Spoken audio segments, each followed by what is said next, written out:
ਵਾਹਿਗੁਰੂ ਜੀ ਕਾ ਖਾਲਸਾ, ਵਾਹਿਗੁਰੂ ਜੀ ਕੀ ਫਤਿਹ। ਸੋ ਪਾਤਸ਼ਾਹ ਜੀ ਦੀ ਅਪਾਰ ਕਿਰਪਾ ਬਖਸ਼ਿਸ਼ ਸਦਕਾ ਜੋ ਸਾਨੂੰ ਇਹ ਸੁਭਾਗਾ ਸਮਾਂ ਪ੍ਰਾਪਤ ਹੋਇਆ ਹੈ,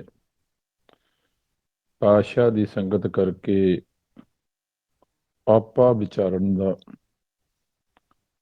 ਔਰ ਮਹਾਰਾਜ ਇਹ ਸਾਰੀ ਸਾਡੀ ਕਹਾਣੀ, ਸਾਡੇ ਮਨ ਦੀ ਕਹਾਣੀ ਸਾਨੂੰ ਸਮਝਾ ਰਹੇ ਨੇ, ਭੇਤ ਦੇ ਰਹੇ ਨੇ। ਕਿਉਂਕਿ ਖੇਲ ਸਾਰਾ ਮਨ ਦਾ ਹੈ। ਸਰੀਰ ਸਾਡਾ ਜੋ ਹੈ, ਜਿਸ ਨੂੰ ਅਸੀਂ ਸਭ ਕੁਝ ਸਮਝੀ ਬੈਠੇ ਹਾਂ, ਇਹ ਇੱਕ ਸਾਧਨ ਮਾਤਰ ਹੈ। ਸਾਡੇ ਕੋਲ ਇੱਕ ਘਰ ਦੀ ਨਿਆਈ ਹੈ, ਇੱਕ ਖੇਤ ਦੀ ਨਿਆਈ ਹੈ। ਇਸੇ ਕਰਕੇ ਮਹਾਰਾਜ ਨੇ ਸਾਨੂੰ ਬਾਰ-ਬਾਰ ਉਦਾਹਰਨਾਂ ਦੇ ਕੇ ਸਮਝਾਉਣਾ ਕੀਤਾ ਹੈ। ਔਰ ਨਾਲ ਇਹ ਵੀ ਸਮਝਾ ਰਹੇ ਨੇ, ਮਹਾਰਾਜ ਭੇਜ ਦੇ ਰਹੇ ਨੇ ਸਾਨੂੰ, ਕਿ ਜਿੰਨਾ ਚਿਰ ਸਾਡਾ ਮਨ ਇਹ ਤ੍ਰੈਗੁਣਾਂ ਦੇ ਵਿੱਚੋਂ, ਇਹ ਚਿੰਤਾਵਾਂ ਫੁਰਨਿਆਂ ਸੰਸਿਆਂ ਦੇ ਵਿੱਚੋਂ ਬਾਹਰ ਨਿਕਲਦਾ ਨਹੀਂ, ਅਚਿੰਤ ਅਵਸਥਾ ਵਿੱਚ ਨਹੀਂ ਆਉਂਦਾ, ਉਹਨਾਂ ਚਿਰ ਸਾਡੇ ਇਹ ਮਨ ਨੂੰ ਕੋਈ ਪ੍ਰਾਪਤੀ ਨਹੀਂ ਹੋਣੀ। ਕਿਉਂਕਿ ਜੋ ਹੋਣੀ ਆਪਾਂ ਗੁਰਮੁਖਾਂ ਦੇ ਮੁਖ ਤੋਂ ਸਹਿਜ ਪਾਠ ਦੇ ਰੂਪ ਵਿੱਚ ਪਾਤਸ਼ਾਹ ਦੇ ਬਚਨ ਸਰਵਣ ਕੀਤੇ ਨੇ, ਔਰ ਇਹਨਾਂ ਬਚਨਾਂ ਦੇ ਵਿੱਚ ਉਹਨਾਂ ਨੇ ਸਾਨੂੰ ਬਾਰ-ਬਾਰ ਸਮਝਾਇਆ ਹੈ, ਭੇਜ ਦਿੱਤਾ ਹੈ ਕਿ ਜਿੰਨਾ ਚਿਰ ਸਾਡਾ ਮਨ ਅਚਿੰਤ ਅਵਸਥਾ ਵਿੱਚ ਨਹੀਂ ਆਉਂਦਾ, ਉਹਨਾਂ ਚਿਰ ਅਸੀਂ ਮਾਲਕ ਨੂੰ ਨਹੀਂ ਮਿਲ ਸਕਦੇ। ਨਾਨਕ ਕੋ ਪ੍ਰਭ ਮਿਲਿਓ ਅਚਿੰਤਾ। ਹੁਣ ਅਸੀਂ ਅਚਿੰਤਾ ਤੋਂ ਭਾਵ, ਅਚਿੰਤ ਤੋਂ ਭਾਵ ਲੈਨੇ ਆ ਕਿ ਵੀ ਸਾਨੂੰ ਉਹਦੀ ਚਿੰਤਾ ਕਰਨ ਦੀ ਲੋੜ ਨਹੀਂ, ਉਹ ਆਪਣੇ ਮਿਲ ਜਾਏਗਾ। ਅਸੀਂ ਇਸ ਪਾਸੇ ਨੂੰ ਲੈ ਜਾਂਦੇ ਹਾਂ, ਅਚਿੰਤ ਤੋਂ, ਅਚਿੰਤਾ ਤੋਂ ਭਾਵ। ਪਰ ਇੱਥੇ ਜੋ ਸਾਨੂੰ ਮਹਾਰਾਜ ਇਹ ਸਮਝਾ ਰਹੇ ਨੇ, ਇਹ ਸਾਰਾ ਭੇਤ, ਇਹਦੀ ਕਹਾਣੀ ਹੋਰ ਹੈ ਕਿ ਜਿਹੜਾ ਸਾਡਾ ਮਨ ਹੈ, ਇਹ ਜਿੰਨਾ ਚਿਰ ਚਿੰਤਾਵਾਂ ਦੇ ਵਿੱਚ, ਫੁਰਨਿਆਂ ਦੇ ਵਿੱਚ, ਸੰਸਿਆਂ ਦੇ ਵਿੱਚ ਫਸਿਆ ਹੋਇਆ, ਉਹਨਾਂ ਚਿਰ ਪ੍ਰਭੂ ਨਹੀਂ ਮਿਲੇਗਾ ਸਾਨੂੰ। ਜੋ ਮਾਲਕ ਹੈ, ਉਹਨਾਂ ਚਿਰ ਅਸੀਂ ਮਿਲ ਨਹੀਂ ਸਕਦੇ। ਕਿ ਜਿੰਨੀਆਂ ਵੀ ਇਹ ਚਿੰਤਾਵਾਂ ਨੇ, ਜਿੰਨੇ ਇਹ ਫੁਰਨੇ ਨੇ, ਇਹ ਸੰਸੇ ਨੇ, ਇਹ ਕਿੱਥੇ ਨੇ? ਤ੍ਰੈਗੁਣਾਂ ਦੇ ਵਿੱਚ। ਕਿਉਂਕਿ ਇਹ ਚਿੰਤਾਵਾਂ, ਫੁਰਨਿਆਂ, ਸੰਸਿਆਂ ਨੂੰ, ਆਸ਼ਾ, ਅਭਿਲਾਸ਼ਾ, ਤ੍ਰਿਸ਼ਨਾ ਨੂੰ, ਇੱਛਾ ਨੂੰ ਰਜੋਗੁਣ ਦਾ ਨਾਮ ਦਿੱਤਾ ਗਿਆ। ਇਹ ਰਜੋਗੁਣ ਮਾਇਆ ਹੈ। ਔਰ ਇਹ ਸੰਸੇ, ਫੁਰਨੇ, ਚਿੰਤਾਵਾਂ ਕਿਸ ਚੀਜ਼ ਦੇ ਹੁੰਦੇ ਨੇ? ਇੱਛਾ, ਅਭਿਲਾਸ਼ਾ, ਤ੍ਰਿਸ਼ਨਾ ਕਿਸ ਚੀਜ਼ ਦੀ ਹੁੰਦੀ ਹੈ? ਕਾਮ ਦੀ, ਕ੍ਰੋਧ ਦੀ, ਲੋਭ ਦੀ, ਮੋਹ ਦੀ, ਅਹੰਕਾਰ ਦੀ। ਔਰ ਇਹੋ ਅਹੰਕਾਰ ਹੀ ਸਾਨੂੰ ਨਿੰਦਿਆ, ਚੁਗਲੀ, ਦਵੈਤ, ਈਰਖਾ ਕਰਾਉਂਦਾ। ਅਹੰਕਾਰ ਹੀ ਸਾਨੂੰ ਕ੍ਰੋਧ ਲੈ ਕੇ ਆਉਂਦਾ। ਔਰ ਇਸ ਤੋਂ ਇਲਾਵਾ ਇਹ ਜਿਹੜੇ ਸਾਡੇ ਫੁਰਨੇ ਨੇ, ਕਿੱਧਰ ਨੂੰ ਤਬਦੀਲ ਹੁੰਦੇ ਨੇ? ਸਤੋਗੁਣ ਦੇ ਰੂਪ ਵਿੱਚ, ਸੰਤੋਖ, ਸਹਿਨਸ਼ੀਲਤਾ, ਜਸ, ਸਤ, ਦਇਆ, ਨਿਮਰਤਾ, ਦਾਨ ਪੁੰਨ ਦੇ ਰੂਪ ਵਿੱਚ। ਪਰ ਇਹਨਾਂ ਫੁਰਨਿਆਂ ਦੇ ਵਿੱਚ ਵੀ ਆ ਕੇ ਸਾਡਾ ਮਨ ਚਿੰਤਾ ਦੀ ਅਵਸਥਾ 'ਚ ਫਿਰ ਚਲਾ ਜਾਂਦਾ। ਦਾਨ ਕਰਕੇ ਵੀ ਚਿੰਤਾ ਕਰ ਲੈਂਦਾ ਵੀ ਪਤਾ ਨਹੀਂ ਮੇਰਾ ਦਾਨ ਕਿਤੇ ਗਲਤ ਜਗ੍ਹਾ ਨਾ ਖਰਚ ਹੋ ਜਾਏ। ਇਹ ਸੇਵਾ ਕਰਕੇ ਵੀ ਚਿੰਤਾ 'ਚ ਆ ਜਾਂਦਾ ਕਿ ਪਤਾ ਨਹੀਂ ਮੇਰੀ ਸੇਵਾ ਸਫਲੀ ਹੋਣੀ ਕਿ ਨਹੀਂ ਹੋਣੀ। ਸੋ ਹਰ ਪੁਆਇੰਟ ਤੇ ਜਿਹੜਾ ਸਾਡਾ ਮਨ ਹੈ, ਇਹ ਚਿੰਤਾ ਦੇ ਵਿੱਚ ਰਹਿੰਦਾ। ਤੇ ਮਹਾਰਾਜ ਇਸੇ ਕਰਕੇ ਸਮਝਾਉਂਦੇ ਨੇ ਕਿ ਅਚਿੰਤ ਅਵਸਥਾ ਸਹਿਜ ਦਾ ਨਾਮ ਹੈ। ਜੋ ਮਹਾਰਾਜ ਦਾ ਆਪਾਂ ਬਚਨ ਸੁਣਿਆ, ਸਹਿਜ ਬਨੋਦ ਚੋਜ ਅਨੰਤਾ। ਕਿ ਸਹਿਜ ਅਵਸਥਾ ਵਿੱਚ ਜਦੋਂ ਸਾਡਾ ਮਨ ਜਾਂਦਾ ਹੈ ਨਾ, ਉਦੋਂ ਅਚਿੰਤ ਹੁੰਦਾ ਹੈ। ਸਹਿਜ ਬਨੋਦ ਚੋਜ ਅਨੰਤਾ, ਨਾਨਕ ਕੋ ਪ੍ਰਭ ਮਿਲਿਓ ਅਚਿੰਤਾ। ਹੁਣ ਅਚਿੰਤ ਅਵਸਥਾ ਬਣਦੀ ਜਦੋਂ ਸਹਿਜ ਵਿੱਚ ਜਾਂਦੇ। ਹੁਣ ਸਹਿਜ ਕੀ? ਇਹ ਮਹਾਰਾਜ ਅੱਗੇ ਗੁਰਬਾਣੀ 'ਚ ਦੱਸਦੇ ਨੇ ਕਿ ਜਿਹੜੀ ਸਹਿਜ ਉਹ ਚੌਥਾ ਪਦ ਹੈ, ਉਹ ਚੌਥਾ ਹਟ ਕਹਿਤਾ, ਉਹਨੂੰ ਚੌਥਾ ਘਰ ਕਹਿਤਾ ਗੁਰਬਾਣੀ 'ਚ। ਇਹ ਤ੍ਰੈਗੁਣ ਅਲੱਗ ਨੇ ਤੇ ਸਹਿਜ ਅਲੱਗ ਹੈ। ਅਸੀਂ ਤਾਂ ਆਮ ਲਫ਼ਜ਼ ਸਹਿਜ ਵਰਤਨੇ ਆ, ਵੀ ਹੌਲੀ ਵਾਸਤੇ ਸਹਿਜ ਲਫ਼ਜ਼ ਦੀ ਵਰਤੋਂ ਕਰ ਲੈਂਦੇ ਹਾਂ ਵੀ ਕੰਮ ਸਹਿਜ ਨਾ ਕਰੋ ਜੀ, ਭਾਵ ਹੌਲੀ ਕਰੋ। ਪਰ ਇੱਥੇ ਜੋ ਮਹਾਰਾਜ ਦੇ ਬਚਨ ਨੇ, ਇੱਥੇ ਸਹਿਜ ਦੀ ਜੋ ਗੱਲ ਕੀਤੀ ਗਈ, ਉਹ ਇੱਕ ਅਵਸਥਾ ਦਾ ਨਾਮ ਹੈ, ਚੌਥੇ ਪਦ ਦਾ ਨਾਮ ਹੈ। ਤੇ ਮਹਾਰਾਜ ਕਹਿੰਦੇ ਸਹਿਜ ਸ਼ੁਰੂ ਕਿੱਥੋਂ ਹੁੰਦੀ ਹੈ? ਜਦੋਂ ਇਹ ਤ੍ਰੈ ਗੁਣ ਖਤਮ ਹੋ ਜਾਂਦੇ। ਤ੍ਰੈ ਗੁਣਾਂ ਵਿੱਚ ਸਹਿਜ ਨਾ ਪਾਈਆ ਹੈ, ਤ੍ਰੈ ਗੁਣ ਭਰਮ ਭੁਲਾਈ। ਤ੍ਰੈ ਗੁਣਾਂ ਦੇ ਵਿੱਚ ਕਦੇ ਵੀ ਸਹਿਜ ਦੀ ਪ੍ਰਾਪਤੀ ਨਹੀਂ ਹੋਣੀ, ਇਹ ਮਹਾਰਾਜ ਦੱਸ ਰਹੇ ਨੇ। ਤ੍ਰੈ ਗੁਣਾਂ ਦੇ ਵਿੱਚ ਅਸੀਂ ਭਰਮ ਵਿੱਚ ਤਾਂ ਆ ਜਾਾਂਗੇ, ਭੁਲੇਖੇ ਵਿੱਚ ਤਾਂ ਆ ਜਾਾਂਗੇ। ਹੁਣ ਭੁਲੇਖੇ ਵਿੱਚ ਵੀ ਅਸੀਂ ਕਦੋਂ ਆਉਣੇ ਆ? ਜਦੋਂ ਅਸੀਂ ਆਪ ਦੀ ਅਕਲ ਦੀ ਵਰਤੋਂ ਕਰਦੇ, ਉਦੋਂ ਅਸੀਂ ਭੁਲੇਖੇ ਚ ਆਉਣੇ ਆ। ਜਦੋਂ ਅਸੀਂ ਆਪਣੀ ਅਕਲ ਦੀ ਵਰਤੋਂ ਕਰਦੇ ਆ, ਉਦੋਂ ਸਾਡਾ ਮਨ ਸ਼ੰਕੇ ਚ ਆਉਂਦਾ ਹੈ, ਭੁਲੇਖੇ ਚ ਆ ਜਾਂਦਾ। ਤੇ ਜਦੋਂ ਇਹ ਸਾਡਾ ਮਨ ਆਪਣੀ ਅਕਲ ਦੀ ਛੱਡ ਕੇ ਗੁਰੂ ਦੀ ਅਕਲ ਵਰਤੇਗਾ, ਗੁਰੂ ਦੀ ਮੱਤ ਵਰਤੇਗਾ, ਉਦੋਂ ਇਹ ਚਿੰਤਾ ਨਹੀਂ ਕਰੇਗਾ। ਤੇ ਗੁਰੂ ਦੀ ਮੱਤ ਸ਼ੁਰੂ ਹੁੰਦੀ ਹੈ ਜਦੋਂ ਅਸੀਂ ਹੁਕਮ ਮੰਨਦੇ ਹਾਂ। ਹੁਕਮ ਮੰਨ ਸੁੱਖ ਪਾਇਆ, ਜਦੋਂ ਹੁਕਮ ਮੰਨਣਾ ਸ਼ੁਰੂ ਕਰਦੇ ਹਾਂ। ਤੇ ਹੁਕਮ ਮੰਨਣਾ ਸ਼ੁਰੂ ਹੁੰਦਾ ਹੈ ਸਿਮਰਨ ਤੋਂ। ਤੇ ਆਓ ਫਿਰ ਥੋੜਾ ਸਿਮਰਨ ਕਰੀਏ। ਵਾਹਿਗੁਰੂ ਵਾਹਿਗੁਰੂ ਵਾਹਿਗੁਰੂ ਵਾਹਿਗੁਰੂ ਵਾਹਿਗੁਰੂ ਵਾਹਿਗੁਰੂ ਵਾਹਿਗੁਰੂ ਵਾਹਿਗੁਰੂ ਵਾਹਿਗੁਰੂ ਵਾਹਿਗੁਰੂ ਵਾਹਿਗੁਰੂ ਵਾਹਿਗੁਰੂ ਵਾਹਿਗੁਰੂ ਵਾਹਿਗੁਰੂ ਵਾਹਿਗੁਰੂ ਵਾਹਿਗੁਰੂ ਵਾਹਿਗੁਰੂ। ਵਾਹਿਗੁਰੂ ਜੀ ਕਾ ਖਾਲਸਾ, ਵਾਹਿਗੁਰੂ ਜੀ ਕੀ ਫਤਿਹ। ਹੁਣ ਜਦੋਂ ਅਸੀਂ ਇਹ ਸਿਮਰਨ ਕਰਦੇ ਹਾਂ, ਔਰ ਇਹ ਸਿਮਰਨ ਨੂੰ ਗੁਰਬਾਣੀ ਚ ਦਾਨ ਵੀ ਕਹਿਤਾ ਹੈ। ਜੋ ਮਹਾਰਾਜ ਦੇ ਬਚਨ ਆਪਾਂ ਸੁਣਦੇ ਹਾਂ ਕਿ ਜਿਹੜਾ ਸਿਮਰਨ ਹੈ, ਅਸਲੀ ਦਾਨ ਇਹ ਹੈ, ਦਿਨ ਰਾਤ ਪ੍ਰਭ ਤੁਝੇ ਧਿਆਈ, ਇਹ ਦਾਨ ਮੋਹਿ ਕਰਨਾ ਜੀਓ। ਅਸਲ ਦਾਨ ਪੁੰਨ ਇਹ ਹੈ। ਇਹ ਹੀ ਹੁਣ ਮਹਾਰਾਜ ਨੇ ਸਾਨੂੰ ਕਲੀਅਰ ਕਰਤਾ, ਸਤਿਗੁਰ ਮੋਖੋ ਕੀਨੋ ਦਾਨ, ਕਿ ਸਤਿਗੁਰ ਨੇ ਸਾਨੂੰ ਇਹ ਸ਼ਬਦ ਰੂਪੀ ਨਾਮ ਰੂਪੀ ਦਾਨ ਦਿੱਤਾ। ਜੋ ਅਸੀਂ ਸਿਮਰਨ ਕਰਦੇ ਹਾਂ, ਉਹਦੇ ਵੱਟੇ ਚੋਂ ਦਾਨ ਮਿਲਦਾ। ਅਮੋਲ ਰਤਨ ਹਰ ਦਿਨੋ ਨਾਮ। ਦਾਨ ਚ ਕੀ ਦਿੱਤਾ ਸਾਨੂੰ ਮਾਲਕ ਨੇ, ਸਤਿਗੁਰ ਨੇ? ਜਿਹਦਾ ਮੁੱਲ ਨਹੀਂ, ਉਹ ਨਾਮ ਦਿੱਤਾ। ਹੁਣ ਉਹ ਨਾਮ ਕਿਹੜਾ ਜਿਹਦਾ ਮੁੱਲ ਨਹੀਂ ਹੈਗਾ? ਜਿਸ ਦੀ ਕਹਾਣੀ ਫਿਰ ਮਹਾਰਾਜ ਗੁਰਬਾਣੀ ਵਿੱਚ 1 ਓਂਕਾਰ ਤੋਂ ਲੈ ਕੇ 10 ਤੱਕ ਸਾਨੂੰ ਸਮਝਾ ਰਹੇ ਨੇ, ਸਾਰੀ ਨਾਮ ਦੀ ਕਹਾਣੀ, ਨਾਮ ਦਾ ਭੇਦ।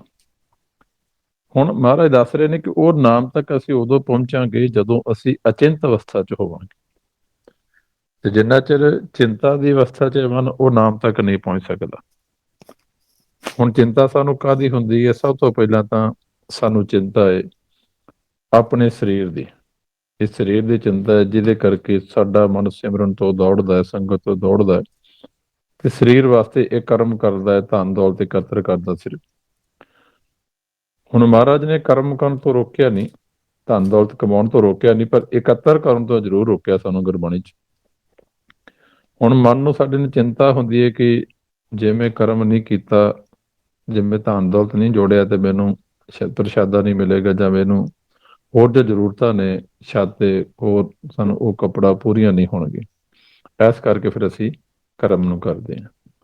ਇਸ ਤੋਂ ਇਲਾਵਾ ਦੂਸਰੀ ਚਿੰਤਾ ਸਾਨੂੰ ਹੁੰਦੀ ਹੈ ਪਰਿਵਾਰ ਦੀ, ਕਿ ਜੇ ਮੈਂ ਕੰਮ ਨਾ ਕੀਤਾ ਤਾਂ ਮੇਰੇ ਪਰਿਵਾਰ ਨੂੰ ਇਹ ਜ਼ਰੂਰਤਾਂ ਉਹਨਾਂ ਦੀਆਂ ਪੂਰੀਆਂ ਨਹੀਂ ਹੋਣਗੀਆਂ, ਉਹਨਾਂ ਨੂੰ ਪ੍ਰਸ਼ਾਦਾ ਪਾਣੀ ਨਹੀਂ ਮਿਲੇਗਾ, ਉਹਨਾਂ ਨੂੰ ਕੱਪੜਾ ਨਹੀਂ ਮਿਲੇਗਾ, ਉਹਨਾਂ ਨੂੰ ਛੱਤ ਨਹੀਂ ਮਿਲੇਗਾ। ਦੂਸਰੀ ਚਿੰਤਾ ਫਿਰ ਸਾਨੂੰ ਇਹ ਪਰਿਵਾਰ ਦੀ ਹੁੰਦੀ, ਪਹਿਲਾਂ ਸਰੀਰ ਦੀ, ਦੂਜੀ ਪਰਿਵਾਰ ਦੀ।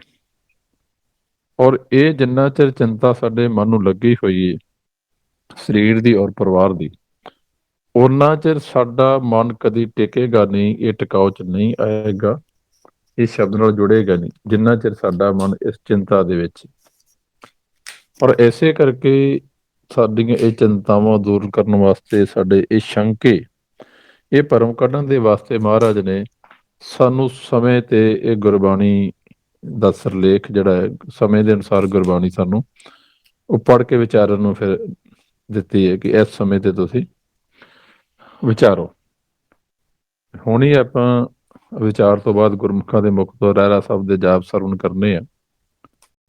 ਹੁਣ ਰਹਿਰਾ ਸਾਹਿਬ ਆਪਾਂ ਰੋਜ਼ਾਨਾ ਸਰਵਣ ਕਰਦੇ ਹਾਂ, ਪਰ ਸਰਵਣ ਅਸੀਂ ਘੱਟ ਕਰਦੇ ਹਾਂ, ਪੜ੍ਹਦੇ ਅਸੀਂ ਜ਼ਰੂਰ ਹੈਗੇ ਹਾਂ, ਸਰਵਣ ਵੈਸੇ ਨਹੀਂ ਕਰਦੇ। ਸਰਵਣ ਤੋਂ ਭਾਵ ਹੁੰਦਾ ਸੁਣਨਾ ਤੇ ਸੁਣ ਕੇ ਵਿਚਾਰਨਾ ਹੁੰਦਾ।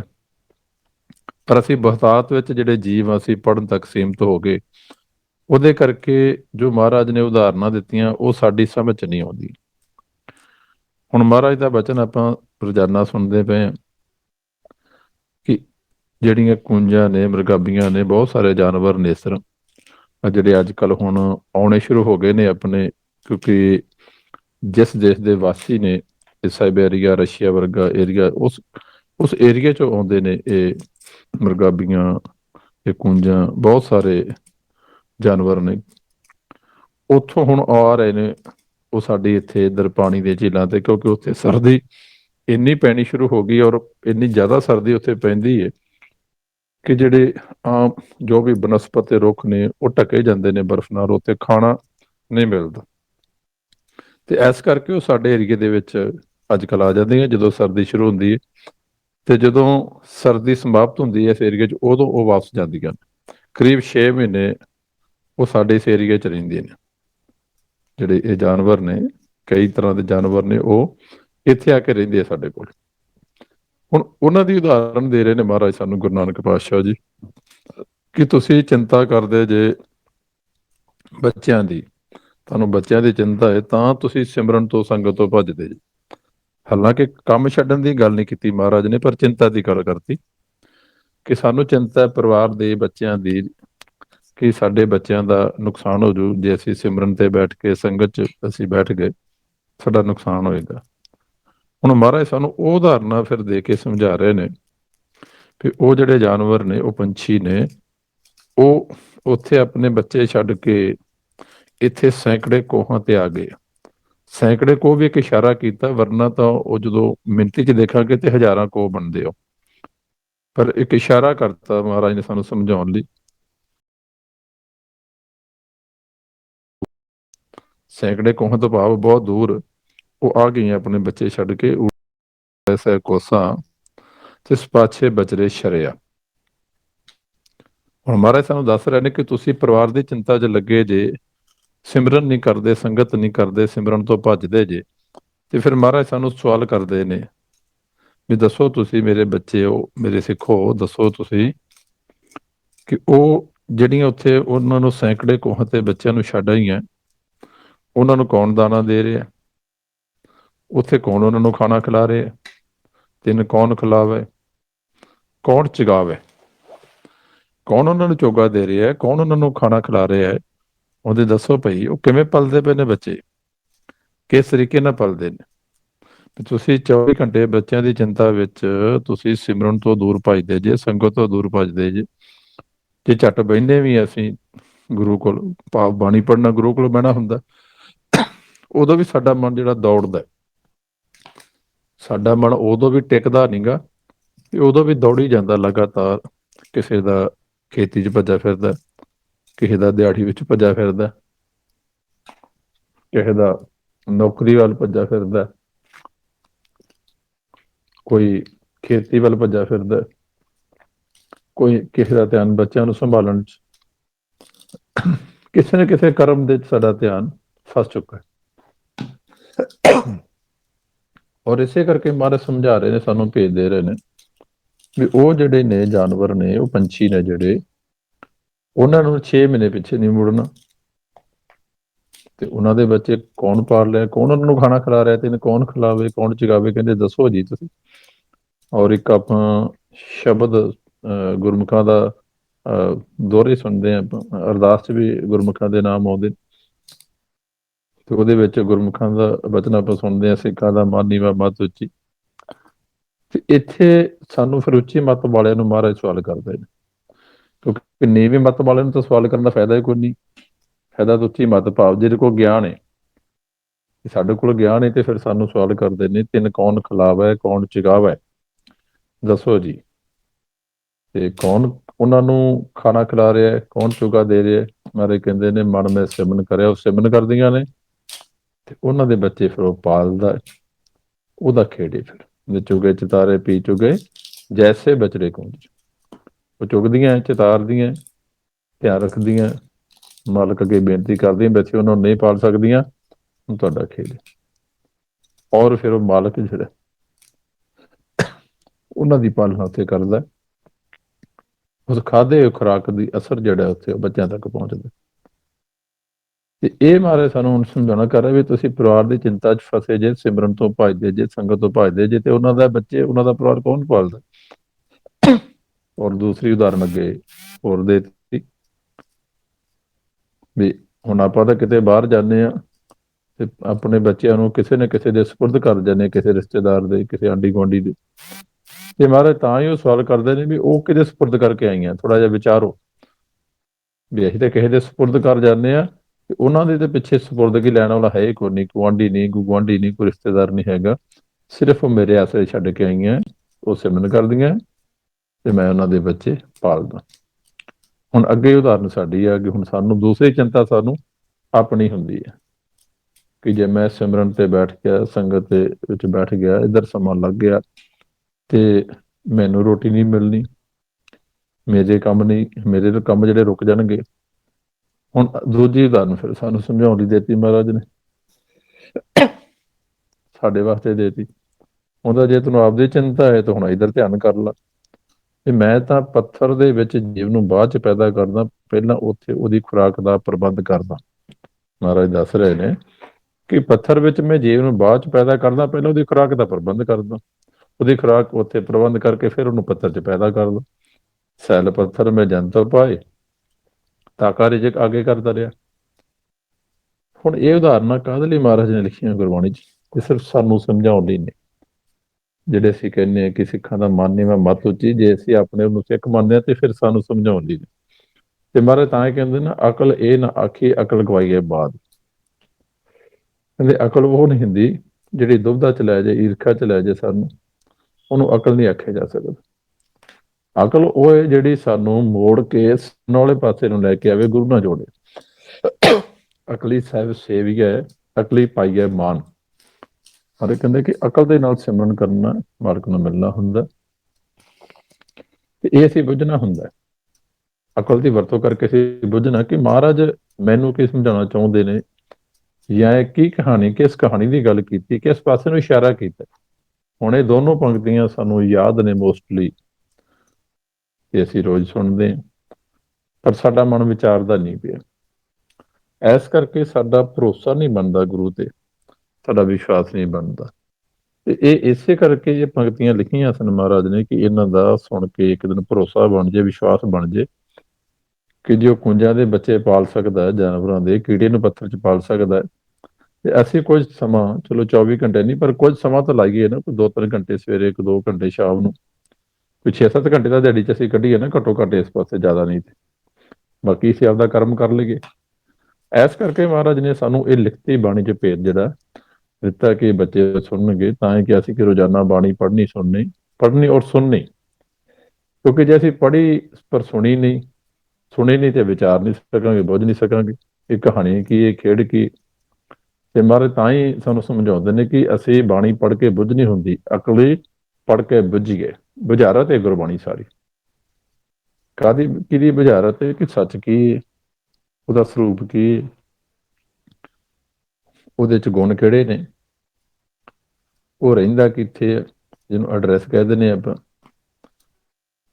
ਉੱਥੋਂ ਤੱਕ ਕਿਹੜਾ ਸਾਧਨ ਆਉਂਦਾ ਜਾਂਦਾ, ਅਸੀਂ ਕਿਵੇਂ ਉਹਨੂੰ ਮਿਲ ਸਕਦੇ ਹਾਂ, ਮਨ ਕੀ ਹੈ, ਮਨ ਦਾ ਸਰੂਪ ਕੀ ਹੈ, ਮਨ ਰਹਿੰਦਾ ਕਿੱਥੇ ਹੈ ਤੇ ਵਾਸੀ ਕਿੱਥੋਂ ਦਾ। ਇਹ ਸਾਰੇ ਸਵਾਲ ਗੁਰਬਾਣੀ 'ਚ ਇੱਕ ਬੁਝਾਰਤ ਰੂਪ 'ਚ ਲਿਖਤੀ ਮਹਾਰਾਜ ਨੇ ਦਿੱਤੇ ਆ ਸਾਨੂੰ, ਤੇ ਤਾਂ ਇਹ ਸਾਨੂੰ ਸਮਝਾਉਂਦੇ ਨੇ ਕਿ ਇਹ ਗੁਰਬਾਣੀ ਨੂੰ ਅਸੀਂ ਅਕਲ ਦੇ ਨਾਲ ਪੜ੍ਹ ਕੇ ਬੁੱਝਣਾ ਹੁੰਦਾ। ਤੇ ਜਿਸ ਦਾਨ ਦੀ ਗੱਲ ਕੀਤੀ ਮਹਾਰਾਜ ਨੇ, ਪਹਿਲ ਦੇ ਆਧਾਰ ਤੇ ਅਸੀਂ ਉਹ ਦਾਨ ਕਰਨਾ ਹੁੰਦਾ। ਅਕਲੀ ਪੜ੍ਹ ਕੇ ਬੁੱਝੀਏ, ਅਕਲੀ ਕੀਤੇ ਦਾਨ। ਹੁਣ ਅਸੀਂ ਦਾਨ ਕਿਹੜਾ ਕਰਨਾ, ਇਹ ਮਹਾਰਾਜ ਬਾਰ-ਬਾਰ ਦੱਸ ਰਹੇ ਨੇ। ਦਿਨ ਰਾਤ ਪ੍ਰਭ ਤੁਝੇ ਧਿਆਹੀ, ਇਹ ਦਾਨ ਮੈਂ ਕਰਨਾ ਜੋ ਆਹ ਦਾਨ ਅਸੀਂ ਕਰਨਾ। ਹੁਣ ਇਹਦਾ ਮਤਲਬ ਇਹ ਵੀ ਨਹੀਂ ਵੀ ਦੂਸਰਾ ਦਾਨ ਅਸੀਂ ਬੰਦ ਕਰ ਦਈਏ, ਉਹ ਵੀ ਅਸੀਂ ਲੋੜਵੰਦ ਦੀ ਸਹਾਇਤਾ ਕਰਨੀ ਵੱਖਰੀ ਗੱਲ ਹੈ ਕਿ ਮਹਾਰਾਜ ਨੇ ਸਾਨੂੰ ਹੱਥੀਂ ਕਰਕੇ ਵਿਖਾਈਆਂ ਨੇ, ਉਹ ਸੇਵਾ ਅਸੀਂ ਕਰਨੀ, ਲੋੜਵੰਦ ਦੀ ਅਸੀਂ ਸਹਾਇਤਾ ਕਰਨੀ, ਉਹ ਵੱਖਰੀ ਗੱਲ ਹੈ। ਪਰ ਉਹਨੂੰ ਗੁਰਬਾਣੀ ਦੇ ਇੱਥੇ ਜਿਹੜਾ ਬਾਰ-ਬਾਰ ਸਾਨੂੰ ਇਹ ਨਾਮ ਵਾਲੇ ਪਾਸੇ ਨੂੰ ਮੋੜਿਆ ਜਾ ਰਿਹਾ ਹੈ, ਇਸ ਫੈਸਲੇ ਨੂੰ ਮਹਾਰਾਜ ਲੈ ਕੇ ਆਉਂਦੇ ਨੇ ਵੀ ਇਹ ਅਕਲ ਦੀ ਵਰਤੋਂ ਕਰਕੇ ਹੋਣਾ ਇਹ ਦਾਨ। ਜਿੰਨਾ ਚਿਰ ਅਕਲ ਦੀ ਵਰਤੋਂ ਨਹੀਂ ਕਰਾਂਗੇ, ਵੈਸੇ ਜਦੋਂ ਅੱਗੇ ਚੱਲਾਂਗੇ ਦਾਨ ਵੀ ਨਹੀਂ ਹੁੰਦਾ। ਪਰ ਕਿਉਂਕਿ ਮਹਾਰਾਜ ਨੇ ਸਵਾਸ ਸਾਨੂੰ ਦੇ ਦਿੱਤੇ, ਨਹੀਂ ਤਾਂ ਹੁੰਦਾ ਵੀ ਬੱਚਾ ਮੈਂ ਤੈਨੂੰ ਪੂੰਜੀ ਦੇ ਦਿੱਤੀ, ਚੱਲ ਮੈਨੂੰ ਦਾਨ ਸਮਝ ਕੇ ਵਾਪਸ ਦੇ ਦੇ ਮੈਨੂੰ। ਹਾਲਾਂਕਿ ਪੂੰਜੀ ਤਾਂ ਮਾਲਕ ਦੀ ਹੈ, ਸਵਾਸ ਜਿਹੜੇ ਨੇ ਜੋ ਮਹਾਰਾਜ ਗੁਰਬਾਣੀ 'ਚ ਦੱਸਦੇ ਨੇ, ਗਣ ਕਰ ਲੈ ਸਭ ਦੇ ਸਾਸ ਨੇ ਬਟਤ ਘਟ ਤਿਲ ਸਾਰ, ਤਿਲ ਪਰ ਵੱਧ ਘੱਟ ਨਹੀਂ ਹੋਣੇ ਸਾਨੂੰ ਗਿਣਤੀ 'ਚ ਦਿੱਤੇ ਗਏ। ਕਿ ਕਿੰਨੇ ਦਿੱਤੇ ਨੇ? ਪ੍ਰਮਾਤਮਾ ਨੇ। ਉਹਨੇ ਹੀ ਦਿੱਤੇ ਆ ਤੇ ਉਹਨੂੰ ਹੀ ਅਸੀਂ ਵਾਪਸ ਮੋੜਦੇ ਹਾਂ। ਕਿਵੇਂ ਵਾਪਸ ਮੋੜਦੇ ਹਾਂ ਅਸੀਂ ਤੇ ਕਦੋਂ ਵਾਪਸ ਮੋੜਦੇ ਨੇ? ਜਦੋਂ ਅਸੀਂ ਸਿਮਰਨ ਕਰਦੇ ਹਾਂ ਔਰ ਵਿਚਾਰ ਰੁਕ ਜਾਂਦੇ ਨੇ, ਉਦੋਂ ਇਹ ਸਵਾਸ ਅਸੀਂ ਵਾਪਸ ਦੇਣੇ ਸ਼ੁਰੂ ਕਰ ਦਿੰਦੇ, ਮਹਾਰਾਜ ਨੂੰ ਵਾਪਸ ਕਰਨੇ ਸ਼ੁਰੂ ਕਰ ਦਿੰਦੇ। ਤਾਂ ਉੱਥੇ ਉਹ ਕਹਿੰਦਾ ਚਲੋ ਬੱਚਾ ਤੂੰ ਦਾਨ ਹੀ ਸਮਝ ਲੈ ਕਿ ਮੈਨੂੰ ਹੀ ਦਾਨ ਦੇ ਦਿੱਤਾ। ਤੇ ਜਦੋਂ ਅਸੀਂ ਗੁਰਬਾਣੀ ਨੂੰ ਸੁਣਦੇ ਹਾਂ ਵਿਚਾਰਾਂ ਤੋਂ ਰਹਿਤ ਹੋ ਕੇ ਅਚਿੰਤ ਅਵਸਥਾ ਜੋ ਸੁਣਦੇ ਹਾਂ, ਭਾਵ ਚੌਥੇ ਪਦ ਚ ਉਦੋਂ ਵੀ ਉਹ ਸਾਡੇ ਸਵਾਸ ਵਾਪਸ ਜਾ ਰਹੇ, ਕਿਉਂਕਿ ਗੁਰਬਾਣੀ ਵੀ ਅਸੀਂ ਅਚਿੰਤ ਅਵਸਥਾ 'ਚ ਸੁਣ ਸਕਦੇ ਹਾਂ, ਵਿਚਾਰਾਂ 'ਚ ਨਹੀਂ ਸੁਣ ਸਕਦੇ। ਔਰ ਇਸੇ ਕਰਕੇ ਮਹਾਰਾਜ ਨੇ ਸਾਨੂੰ ਜੋ ਹੁਕਮ ਕੀਤਾ ਹੈ ਨਾ, ਉਹ ਗੁਰਬਾਣੀ ਸੁਣਨ ਦਾ ਚੌਥੇ ਪਦ 'ਚ ਕੀਤਾ। ਤ੍ਰੈਗੁਣਾ 'ਚ ਗੁਰਬਾਣੀ ਅਸੀਂ ਨਹੀਂ ਸੁਣ ਸਕਦੇ ਜਿੰਨਾ ਚਿਰ ਮਨ ਤ੍ਰੈਗੁਣਾ 'ਚ ਰਹੇਗਾ, ਵਿਚਾਰ ਚੱਲੀ ਜਾਣੇ ਆ। ਇਹ ਤਾਂ ਪੰਜਾਂ ਨੇ ਰੌਲਾ ਪਾਇਆ ਜੋ ਮਾਰੇ ਕਹਿੰਦੇ ਮਾਇਆ ਧਾਰੀ ਤੰਨਾ ਬੋਲਾ, ਸ਼ਬਦ ਨਾ ਸੁਣੀ ਬਰੋਲ ਘਚੋਲਾ। ਇਹ ਤਾਂ ਲਗਾਤਾਰ ਪੰਜ ਜਿਹੜੇ ਨੇ ਸਾਡੇ ਇਸ ਘਰ ਦੇ ਅੰਦਰ ਰੌਲਾ ਪਾ ਰਹੇ ਨੇ ਲਗਾਤਾਰ। ਤੇ ਜਦੋਂ ਹੁਣ ਜਿੱਥੇ ਪੰਜ ਰੌਲਾ ਪਾਉਣਗੇ ਉੱਥੇ ਮਨ ਕਿਵੇਂ ਬਾਣੀ ਸੁਣ ਲੂ? ਜਿਵੇਂ ਆਪਾਂ ਦੇਖੀਏ ਕਿ ਇੱਕ ਬੱਚਾ ਪੜ੍ਹਨਾ ਚਾਹੁੰਦਾ ਹੈ, ਟੀਚਰ ਤੋਂ ਸਮਝਣਾ ਚਾਹੁੰਦਾ ਹੈ, ਟੀਚਰ ਸਮਝਾ ਰਿਹਾ, ਪਰ ਬਾਕੀ ਉੱਥੇ ਪੰਜ ਬੱਚੇ ਬੈਠੇ ਜਿਹੜੇ ਰੌਲਾ ਪਾ ਰਹੇ ਨੇ। ਇੱਕ ਸਮਝਣਾ ਚਾਹੁੰਦਾ ਹੈ, ਉਹਨਾਂ ਦੇ ਰੌਲੇ ਦੇ ਵਿੱਚ ਉਹ ਜਿਹੜਾ ਬੱਚਾ ਹੈ ਨਹੀਂ ਸਮਝ ਸਕਦਾ, ਟੀਚਰ ਕਿੰਨਾ ਵੀ ਸਿਆਣਾ ਕਿਉਂ ਨਾ ਹੋਵੇ ਉਹ ਨਹੀਂ ਸਮਝ ਸਕਦਾ। ਇਹ ਹੀ ਕਹਾਣੀ ਸਾਡੀ ਹੈ ਕਿ ਇਸ ਕਾਇਆ ਦੇ ਅੰਦਰ ਪੰਜ ਵੀ ਬੈਠੇ ਨੇ, ਮਨ ਵੀ ਬੈਠਾ ਹੈ, ਔਰ ਟੀਚਰ ਜੋ ਆਤਮਾ ਗੁਰੂ ਸਾਡਾ ਜੋ ਸਾਨੂੰ ਸਮਝਾਉਣਾ ਚਾਹੁੰਦੇ ਉਹ ਵੀ ਅੰਦਰ। ਹੁਣ ਆਤਮਾ ਤਾਂ ਸਾਨੂੰ ਰਸਨਾ ਦਾ ਇਸਤੇਮਾਲ ਕਰਕੇ ਗੁਰਬਾਣੀ ਸੁਣਾਉਣਾ ਚਾਹੁੰਦੀ, ਪਰ ਅੰਦਰ ਇਹ ਪੰਜੇ ਰੌਲਾ ਪਾਈ ਜਾਂਦੇ ਨੇ। ਕਦੀ ਕਾਮ ਰੌਲਾ ਪਾਉਂਦਾ, ਕਦੀ ਕ੍ਰੋਧ ਰੌਲਾ ਪਾਉਂਦਾ, ਕਦੀ ਮੋਹ ਰੌਲਾ ਪਾਉਂਦਾ, ਅਹੰਕਾਰ ਨੇ ਤਾਂ ਖੜਾ ਛੱਡਣਾ ਹੀ ਨਹੀਂਗਾ, ਕਦੀ ਲੋਭ ਰੌਲਾ ਪਾਉਂਦਾ। ਇਹ ਪੰਜੇ ਰੌਲਾ ਪਾਉਂਦੇ ਤੇ ਮਹਾਰਾਜ ਕਹਿੰਦੇ ਕਿ ਮਨ ਇਹਨਾਂ ਦੇ ਰੌਲੇ 'ਚ ਅੰਨਾ ਹੋ ਗਿਆ ਤੇ ਬੋਲਾ ਹੋ ਗਿਆ, ਇਹਨੂੰ ਨਾ ਕੁਛ ਸੁਣਦਾ ਤੇ ਨਾ ਇਹਨੂੰ ਦਿਸਦਾ ਪਿਆ, ਇਹਨੂੰ ਦਿਖਾਈ ਨਹੀਂ ਦੇ ਰਿਹਾ ਸਾਡੇ ਮਨ ਨੂੰ ਹੁਣ ਅੰਨਾ ਤੇ ਬੋਲਾ। ਔਰ ਅੰਨਾ ਹੋਵੇ ਬੋਲਾ ਨਾ ਹੋਵੇ, ਅੰਨਾ ਹੋਵੇ ਬੋਲਾ ਨਾ ਹੋਵੇ ਸਮਝਾਇਆ ਜਾ ਸਕਦਾ, ਬੋਲਾ ਹੋਵੇ ਅੰਨਾ ਨਾ ਹੋਵੇ ਉਹਨੂੰ ਸਮਝਾਇਆ ਜਾ ਸਕਦਾ, ਪਰ ਅੰਨੇ ਤੇ ਬੋਲੇ ਨੂੰ ਕਦੇ ਵੀ ਸਮਝਾਇਆ ਨਹੀਂ ਜਾ ਸਕਦਾ। ਕਿਉਂਕਿ ਸਮਝ ਪ੍ਰਾਪਤ ਕਰਨ ਵਾਸਤੇ, ਸਮਝ ਲੈਣ ਵਾਸਤੇ ਸਾਨੂੰ ਨੇਤਰ ਜਾਂ ਕੰਨ ਦੋਨਾਂ ਚੋਂ ਇੱਕ ਗਿਆਨ ਇੰਦਰੀ ਦੀ ਜ਼ਰੂਰਤ ਹੈ ਹੀ ਹੈ। ਤੇ ਜਿਹਦੇ ਦੋਨੇ ਇਹ ਗਿਆਨ ਇੰਦਰੀ ਕੰਮ ਛੱਡ ਜਾਂਦੇ ਨੇ, ਕੰਨ ਤੇ ਔਰ ਨੇਤਰ, ਉਹਨੂੰ ਕਦੇ ਵੀ ਆਪਾਂ ਕੁਝ ਵੀ ਸਮਝਾ ਨਹੀਂ ਸਕਦੇ। ਤਾਂ ਹੀ ਮਹਾਰਾਜ ਕਹਿੰਦੇ ਕਿ ਸਾਡਾ ਮਨ ਤਾਂ ਹੁਣ ਇਸ ਅਵਸਥਾ 'ਚ ਫਿਰਦਾ ਹੈ ਤੇ ਗੁਰੂ ਕਿਵੇਂ ਸਮਝਾਵੇ ਇਹਨੂੰ, ਕਿਵੇਂ ਸਮਝਾਵੇ ਗੁਰੂ? ਤੇ ਜਿੰਨਾ ਚਿਰ ਇਹਦੀ ਕੋਈ ਇੱਕ ਗਿਆਨ ਇੰਦਰਾ ਕੰਮ ਨਹੀਂ ਕਰਦਾ, ਇਹਨੂੰ ਸਮਝ ਨਹੀਂ ਪੈਣੀ। ਹੁਣ ਜਦੋਂ ਅਸੀਂ ਗੁਰਬਾਣੀ ਇੱਥੇ ਤ੍ਰੈਗੁਣਾ 'ਚ ਬੈਠੇ ਪੜ੍ਹੀ ਜਾਂਦੇ ਹਾਂ, ਭਾਵ ਮਨ ਵਿਚਾਰਾਂ 'ਚ ਪੜ੍ਹੀ ਜਾਂਦਾ ਹੈ। ਬਾਣੀ ਚੌਥੇ ਪਦ ਦੀ ਕਹਾਣੀ ਹੈ। ਮਹਾਰਾਜ ਨੇ ਕਿਹਾ ਕਿ ਬਾਣੀ ਅਸੀਂ ਚੌਥੇ ਪਦ 'ਚ ਪੜ੍ਹਨੀ, ਜੋ ਮਹਾਰਾਜ ਬਚਨ ਵੀ ਸਾਨੂੰ ਸੁਣਾਉਂਦੇ ਨੇ, ਇਹ ਸਾਚਾ ਸੋਹਿਲਾ ਸਾਚੇ ਘਰ ਗਾਵੋ। ਹੁਣ ਸਾਰੀ ਗੁਰਬਾਣੀ ਸੱਚ ਦੀ ਉਸਤਤ। ਸੋਹਿਲਾ ਕਹਿੰਦੇ ਨੇ ਜਦੋਂ ਅਸੀਂ ਕਾਵਿਕ ਲਹਿਜੇ 'ਚ ਕਿਸੇ ਦੀ ਉਸਤਤ ਕਰਦੇ ਹਾਂ, ਉਹਨੂੰ ਸੋਹਿਲਾ ਗਾਉਣਾ ਕਹਿੰਦੇ। ਇੱਕ ਲਹਿ ਦੇ ਵਿੱਚ, ਕਾਵਿਕ ਰੂਪ ਦੇ ਵਿੱਚ ਗਿਆਨ ਦੇ ਕੰਮ ਛੱਡ ਜਾਂਦੇ ਨੇ ਕੰਨ ਤੇ ਔਰ ਨੇਤਰ, ਉਹਨੂੰ ਕਦੇ ਵੀ ਆਪਾਂ ਕੁਝ ਵੀ ਸਮਝਾ ਨਹੀਂ ਸਕਦੇ। ਤਾਂ ਹੀ ਮਹਾਰਾਜ ਕਹਿੰਦੇ ਕਿ ਸਾਡਾ ਮਨ ਤਾਂ ਹੁਣ ਇਸ ਅਵਸਥਾ 'ਚ ਫਿਰਦਾ ਹੈ ਤੇ ਗੁਰੂ ਕਿਵੇਂ ਸਮਝਾਵੇ ਇਹਨੂੰ, ਕਿਵੇਂ ਸਮਝਾਵੇ ਗੁਰੂ? ਤੇ ਜਿੰਨਾ ਚਿਰ ਇਹਦੀ ਕੋਈ ਇੱਕ ਗਿਆਨ ਇੰਦਰਾ ਕੰਮ ਨਹੀਂ ਕਰਦਾ, ਇਹਨੂੰ ਸਮਝ ਨਹੀਂ ਪੈਣੀ। ਹੁਣ ਜਦੋਂ ਅਸੀਂ ਗੁਰਬਾਣੀ ਇੱਥੇ ਤ੍ਰੈਗੁਣਾ 'ਚ ਬੈਠੇ ਪੜ੍ਹੀ ਜਾਂਦੇ ਹਾਂ, ਭਾਵ ਮਨ ਵਿਚਾਰਾਂ 'ਚ ਪੜ੍ਹੀ ਜਾਂਦਾ, ਬਾਣੀ ਚੌਥੇ ਪਦ ਦੀ ਕਹਾਣੀ ਹੈ। ਮਹਾਰਾਜ ਨੇ ਕਿਹਾ ਕਿ ਬਾਣੀ ਅਸੀਂ ਚੌਥੇ ਪਦ 'ਚ ਪੜ੍ਹਨੀ, ਜੋ ਮਹਾਰਾਜ ਬਚਨ ਵੀ ਸਾਨੂੰ ਸੁਣਾਉਂਦੇ ਨੇ, ਇਹ ਸਾਚਾ ਸੋਹਿਲਾ ਸਾਚੇ ਘਰ ਗਾਵੋ। ਹੁਣ ਸਾਰੀ ਗੁਰਬਾਣੀ ਸੱਚ ਦੀ ਉਸਤਤ ਹੈ। ਸੋਹਿਲਾ ਕਹਿੰਦੇ ਨੇ ਜਦੋਂ ਅਸੀਂ ਕਾਵਿਕ ਲਹਿਜੇ 'ਚ ਕਿਸੇ ਦੀ ਉਸਤਤ ਕਰਦੇ ਹਾਂ, ਉਹਨੂੰ ਸੋਹਿਲਾ ਗਾਉਣਾ ਕਹਿੰਦੇ। ਇੱਕ ਲਹਿ ਦੇ ਵਿੱਚ, ਕਾਵਿਕ ਰੂਪ ਦੇ ਵਿੱਚ ਜਦੋਂ ਅਸੀਂ ਕਿਸੇ ਦੀ ਉਸਤਤ ਗਾਉਣੇ ਆ, ਉਸਤਤ ਕਰਦੇ ਹਾਂ, ਉਹਨੂੰ ਸੋਹਿਲਾ ਗਾਉਣਾ ਕਿਹਾ ਗਿਆ। ਹੁਣ ਇਹੋ ਹੀ ਮਹਾਰਾਜ ਕਹਿੰਦੇ ਨੇ ਕਿ ਜਿਹੜੀ ਸਾਰੀ ਗੁਰਬਾਣੀ ਹੈ, ਇਹ ਪ੍ਰਮਾਤਮਾ ਦੀ ਉਸਤਤ ਹੈ, ਇਹ ਸੱਚ ਦਾ ਸੋਹਿਲਾ, ਉਹਦੀ ਉਸਤਤ ਹੈ। ਤੇ ਇਹ ਤੁਸੀਂ ਕਿੱਥੇ ਗਾਉਣੀ ਹੈ, ਕਿੱਥੇ ਕਰਨੀ ਹੈ ਉਹਦੀ ਉਸਤਤ, ਕਿੱਥੇ ਬਹਿ ਕੇ ਗਾਉਣੀ ਹੈ? ਕਹਿੰਦੇ ਨੇ ਸੱਚ ਦੇ ਘਰ 'ਚ। ਇਹ ਸਾਚਾ ਸੋਹਿਲਾ ਸਾਚੇ ਘਰ ਗਾਓ। ਔਰ ਨਾਲ ਫਿਰ ਅੱਗੇ ਸਾਨੂੰ ਤਾਕੀਦ ਕਰ ਦਿੱਤੀ ਦੁਬਾਰਾ ਫਿਰ, ਵੀ ਇਹ ਸੱਚ ਦੇ ਘਰ 'ਚ ਹੀ ਪੜ੍ਹਨੀ ਹੈ, ਹੋਰ ਨਹੀਂ ਕਿਤੇ। ਇਹ ਸੱਚ ਦੇ ਘਰ 'ਚ ਹੀ ਗਾਉਣੀ ਤੁਸੀਂ, ਝੂਠ ਦੇ ਘਰ 'ਚ ਨਹੀਂ। ਹੁਣ ਝੂਠ ਦਾ ਘਰ ਕਿਹੜਾ? ਇੱਕ ਤਾਂ ਸਾਡਾ ਸਰੀਰ, ਕਿਉਂਕਿ ਝੂਠ ਕਿਹਨੂੰ ਕਿਹਾ? ਮਾਇਆ ਨੂੰ। ਤੇ ਮਹਾਰਾਜ ਕਹਿੰਦੇ ਸਰੀਰ ਦਾ ਮੂਲ ਹੈ ਮਾਇਆ। ਇਹ ਸਰੀਰ ਸਾਡਾ ਮਾਇਆ ਹੈ, ਤੇ ਮਾਇਆ ਝੂਠ ਦਾ ਘਰ ਹੈ। ਹੁਣ ਸਰੀਰ 'ਚ ਬਹਿ ਕੇ ਗੁਰਬਾਣੀ ਪੜਾਂਗੇ, ਝੂਠ ਦੇ ਘਰ 'ਚ ਬਹਿ ਕੇ ਅੰਦਰ ਪੰਜ ਬੈਠੇ ਆ, ਉਹ ਦੁਖੀ ਕਰੀ ਜਾਣਗੇ, ਮਨ ਸੁਣ ਨਹੀਂ ਸਕੇਗਾ। ਇਸ ਤੋਂ ਅੱਗੇ ਜਦੋਂ ਚੱਲਾਂਗੇ, ਵਿਚਾਰਾਂ ਨੂੰ ਵੀ ਘਰ ਕਹਿਤਾ ਗੁਰਬਾਣੀ 'ਚ। ਜੋ ਮਹਾਰਾਜ ਦੇ ਬਚਨ ਆਪਾਂ ਸੁਣਦੇ ਨਾ, ਘਰ ਘਰ ਇਹੋ ਪਹੁੰਚਾ ਸਦੜੇ ਨਿਤ ਪਵਨ, ਕਿ ਇਹ ਘਰਾਂ 'ਚ ਭੱਜਾ ਫਿਰਦਾ ਹੈ, ਮਾਲਕ ਨੂੰ ਸੱਦਾ ਦੇ ਰਿਹਾ, ਆਵਾਜ਼ ਦੇ ਰਿਹਾ ਰੋਜ਼ਾਨਾ। ਇੱਕ ਘਰ 'ਚੋਂ ਨਿਕਲਦਾ ਦੂਸਰੇ ਘਰ 'ਚ, ਦੂਜੇ 'ਚ ਨਿਕਲਦਾ ਤੀਜੇ ਘਰ 'ਚ। ਕੋ ਜਿੰਨੇ ਇਹ ਵਿਚਾਰ ਨੇ, ਰਜੋਗੁਣ ਇੱਛਾ, ਅਭਿਲਾਸ਼ਾ, ਤ੍ਰਿਸ਼ਨਾ, ਇਹਨਾਂ ਸਾਰਿਆਂ ਨੂੰ ਘਰ ਕਹਿਤਾ। ਚਿੰਤਾਵਾਂ ਫੁਰਨੇ ਸੰਸ਼ਯ, ਤਮੋਗੁਣੀ ਵਿਚਾਰ ਨੇ, ਉਹਨਾਂ ਨੂੰ ਵੀ ਤਮੋਗੁਣੀ ਘਰ ਕਹਿਤਾ। ਕਾਮ, ਕ੍ਰੋਧ, ਲੋਭ, ਮੋਹ, ਅਹੰਕਾਰ, ਨਿੰਦਿਆ, ਚੁਗਲੀ, ਝਗੜੇ, ਦੁਬਦਾ, ਦਵੈਤ, ਈਰਖਾ। ਜੋ ਸਤੋਗੁਣੀ ਵਿਚਾਰ ਨੇ, ਉਹਨਾਂ ਨੂੰ ਸਤੋਗੁਣੀ ਘਰ ਕਹਿਤਾ। ਸੰਤੋਖ, ਸਹਿਣਸ਼ੀਲਤਾ, ਦਇਆ, ਨਿਮਰਤਾ, ਜਸ, ਸਤ, ਦਾਨ, ਪੁੰਨ। ਹੁਣ ਇਹ ਸਾਰੇ ਘਰਾਂ ਦੇ ਵਿੱਚ ਮਨ, ਜਿਹੜਾ ਸਾਡਾ ਮਨ ਵੀ ਭੱਜਾ ਫਿਰਦਾ ਹੈ, ਫਸਿਆ ਫਿਰਦਾ। ਹੁਣ ਜਿੰਨਾ ਚਿਰ ਮਨ ਇਹਨਾਂ ਘਰਾਂ ਦੇ ਵਿੱਚ, ਇਹ ਹੁਣ ਬਗਾਨੇ ਘਰ ਨੂੰ, ਕਿਉਂਕਿ ਵਿਚਾਰ ਕੀ ਨੇ? ਮਾਇਆ। ਜੋ ਮਹਾਰਾਜ ਕਹਿੰਦੇ ਨੇ, ਇਹ ਜਿੰਨੇ ਵੀ ਵਿਚਾਰ ਨੇ, ਰਾਜਗੁਣ, ਤਾਮਗੁਣ, ਸਤਿਗੁਣ ਕਹੀਏ, ਤੇਰੀ ਸਭ ਮਾਇਆ, ਪਰਮਾਤਮਾ ਦੀ ਮਾਇਆ। ਹੁਣ ਇਹ ਬਗਾਨਾ ਘਰ ਹੋ ਗਿਆ। ਹੁਣ ਜਦੋਂ ਬਗਾਨਾ ਘਰ ਹੋ ਗਿਆ ਏ, ਤੇ ਬਗਾਨੇ ਘਰ ਵਿੱਚ ਅਸੀਂ ਬਹਿ ਕੇ ਕੋਈ ਆਪਦਾ ਕੰਮ ਕਰਨ ਦੀ ਕੋਸ਼ਿਸ਼ ਕਰਾਂਗੇ, ਤੇ ਅਗਲਿਆਂ ਨੇ ਸਾਨੂੰ ਨਹੀਂ ਕਰਨ ਦੇਣਾ। ਹਾਂ, ਬਗਾਨੇ ਘਰ 'ਚ ਰਹਿ ਕੇ ਉਹਨਾਂ ਦਾ ਕੰਮ ਕਰੋ, ਤੇ ਉਹ ਖੁਸ਼ ਹੋਣਗੇ, ਉਹ ਸਾਨੂੰ ਤੰਗ ਨਹੀਂ ਕਰਨਗੇ, ਕਹਿਣਗੇ ਵੀ ਕਰੀ ਚਲੋ ਜੀ, ਉਹ ਖੁਸ਼ ਹੋਣਗੇ। ਪਰ ਜਦੋਂ ਬਗਾਨੇ ਘਰ ਦੇ ਵਿੱਚ ਬਹਿ ਕੇ ਅਸੀਂ ਆਪਦਾ ਕੰਮ ਕਰਨ ਦੀ ਕੋਸ਼ਿਸ਼ ਕਰਾਂਗੇ, ਆਪਣੇ ਘਰ ਦਾ ਕੰਮ ਕਰਨ ਦੀ ਕੋਸ਼ਿਸ਼ ਕਰਾਂਗੇ, ਉਦੋਂ ਉਹਨਾਂ ਨੇ ਸਾਨੂੰ ਤੰਗ ਕਰਨਾ। ਇਹੋ ਹੀ ਮਹਾਰਾਜ ਗੁਰਬਾਣੀ ਜੀ ਸਾਨੂੰ ਦੱਸਦੇ ਨੇ ਕਿ ਸਾਡਾ ਘਰ ਦਾ ਕੰਮ ਕੀ? ਹੁਣ ਸਾਡਾ ਘਰ ਦਾ ਕੰਮ ਕਿਹੜਾ? ਸਿਮਰਨ ਕਰਨਾ, ਸਿਮਰਨ ਕਰਕੇ ਮਾਲਕ ਨੂੰ ਮਿਲਣਾ। ਇਹ ਸਾਡਾ ਘਰ ਦਾ ਕੰਮ ਹੈ। ਇਹ ਘਰ ਦੇ ਕੰਮ ਕੌਣ ਲਾਉਂਦਾ, ਕਿਹਨੂੰ ਲਾਉਂਦਾ?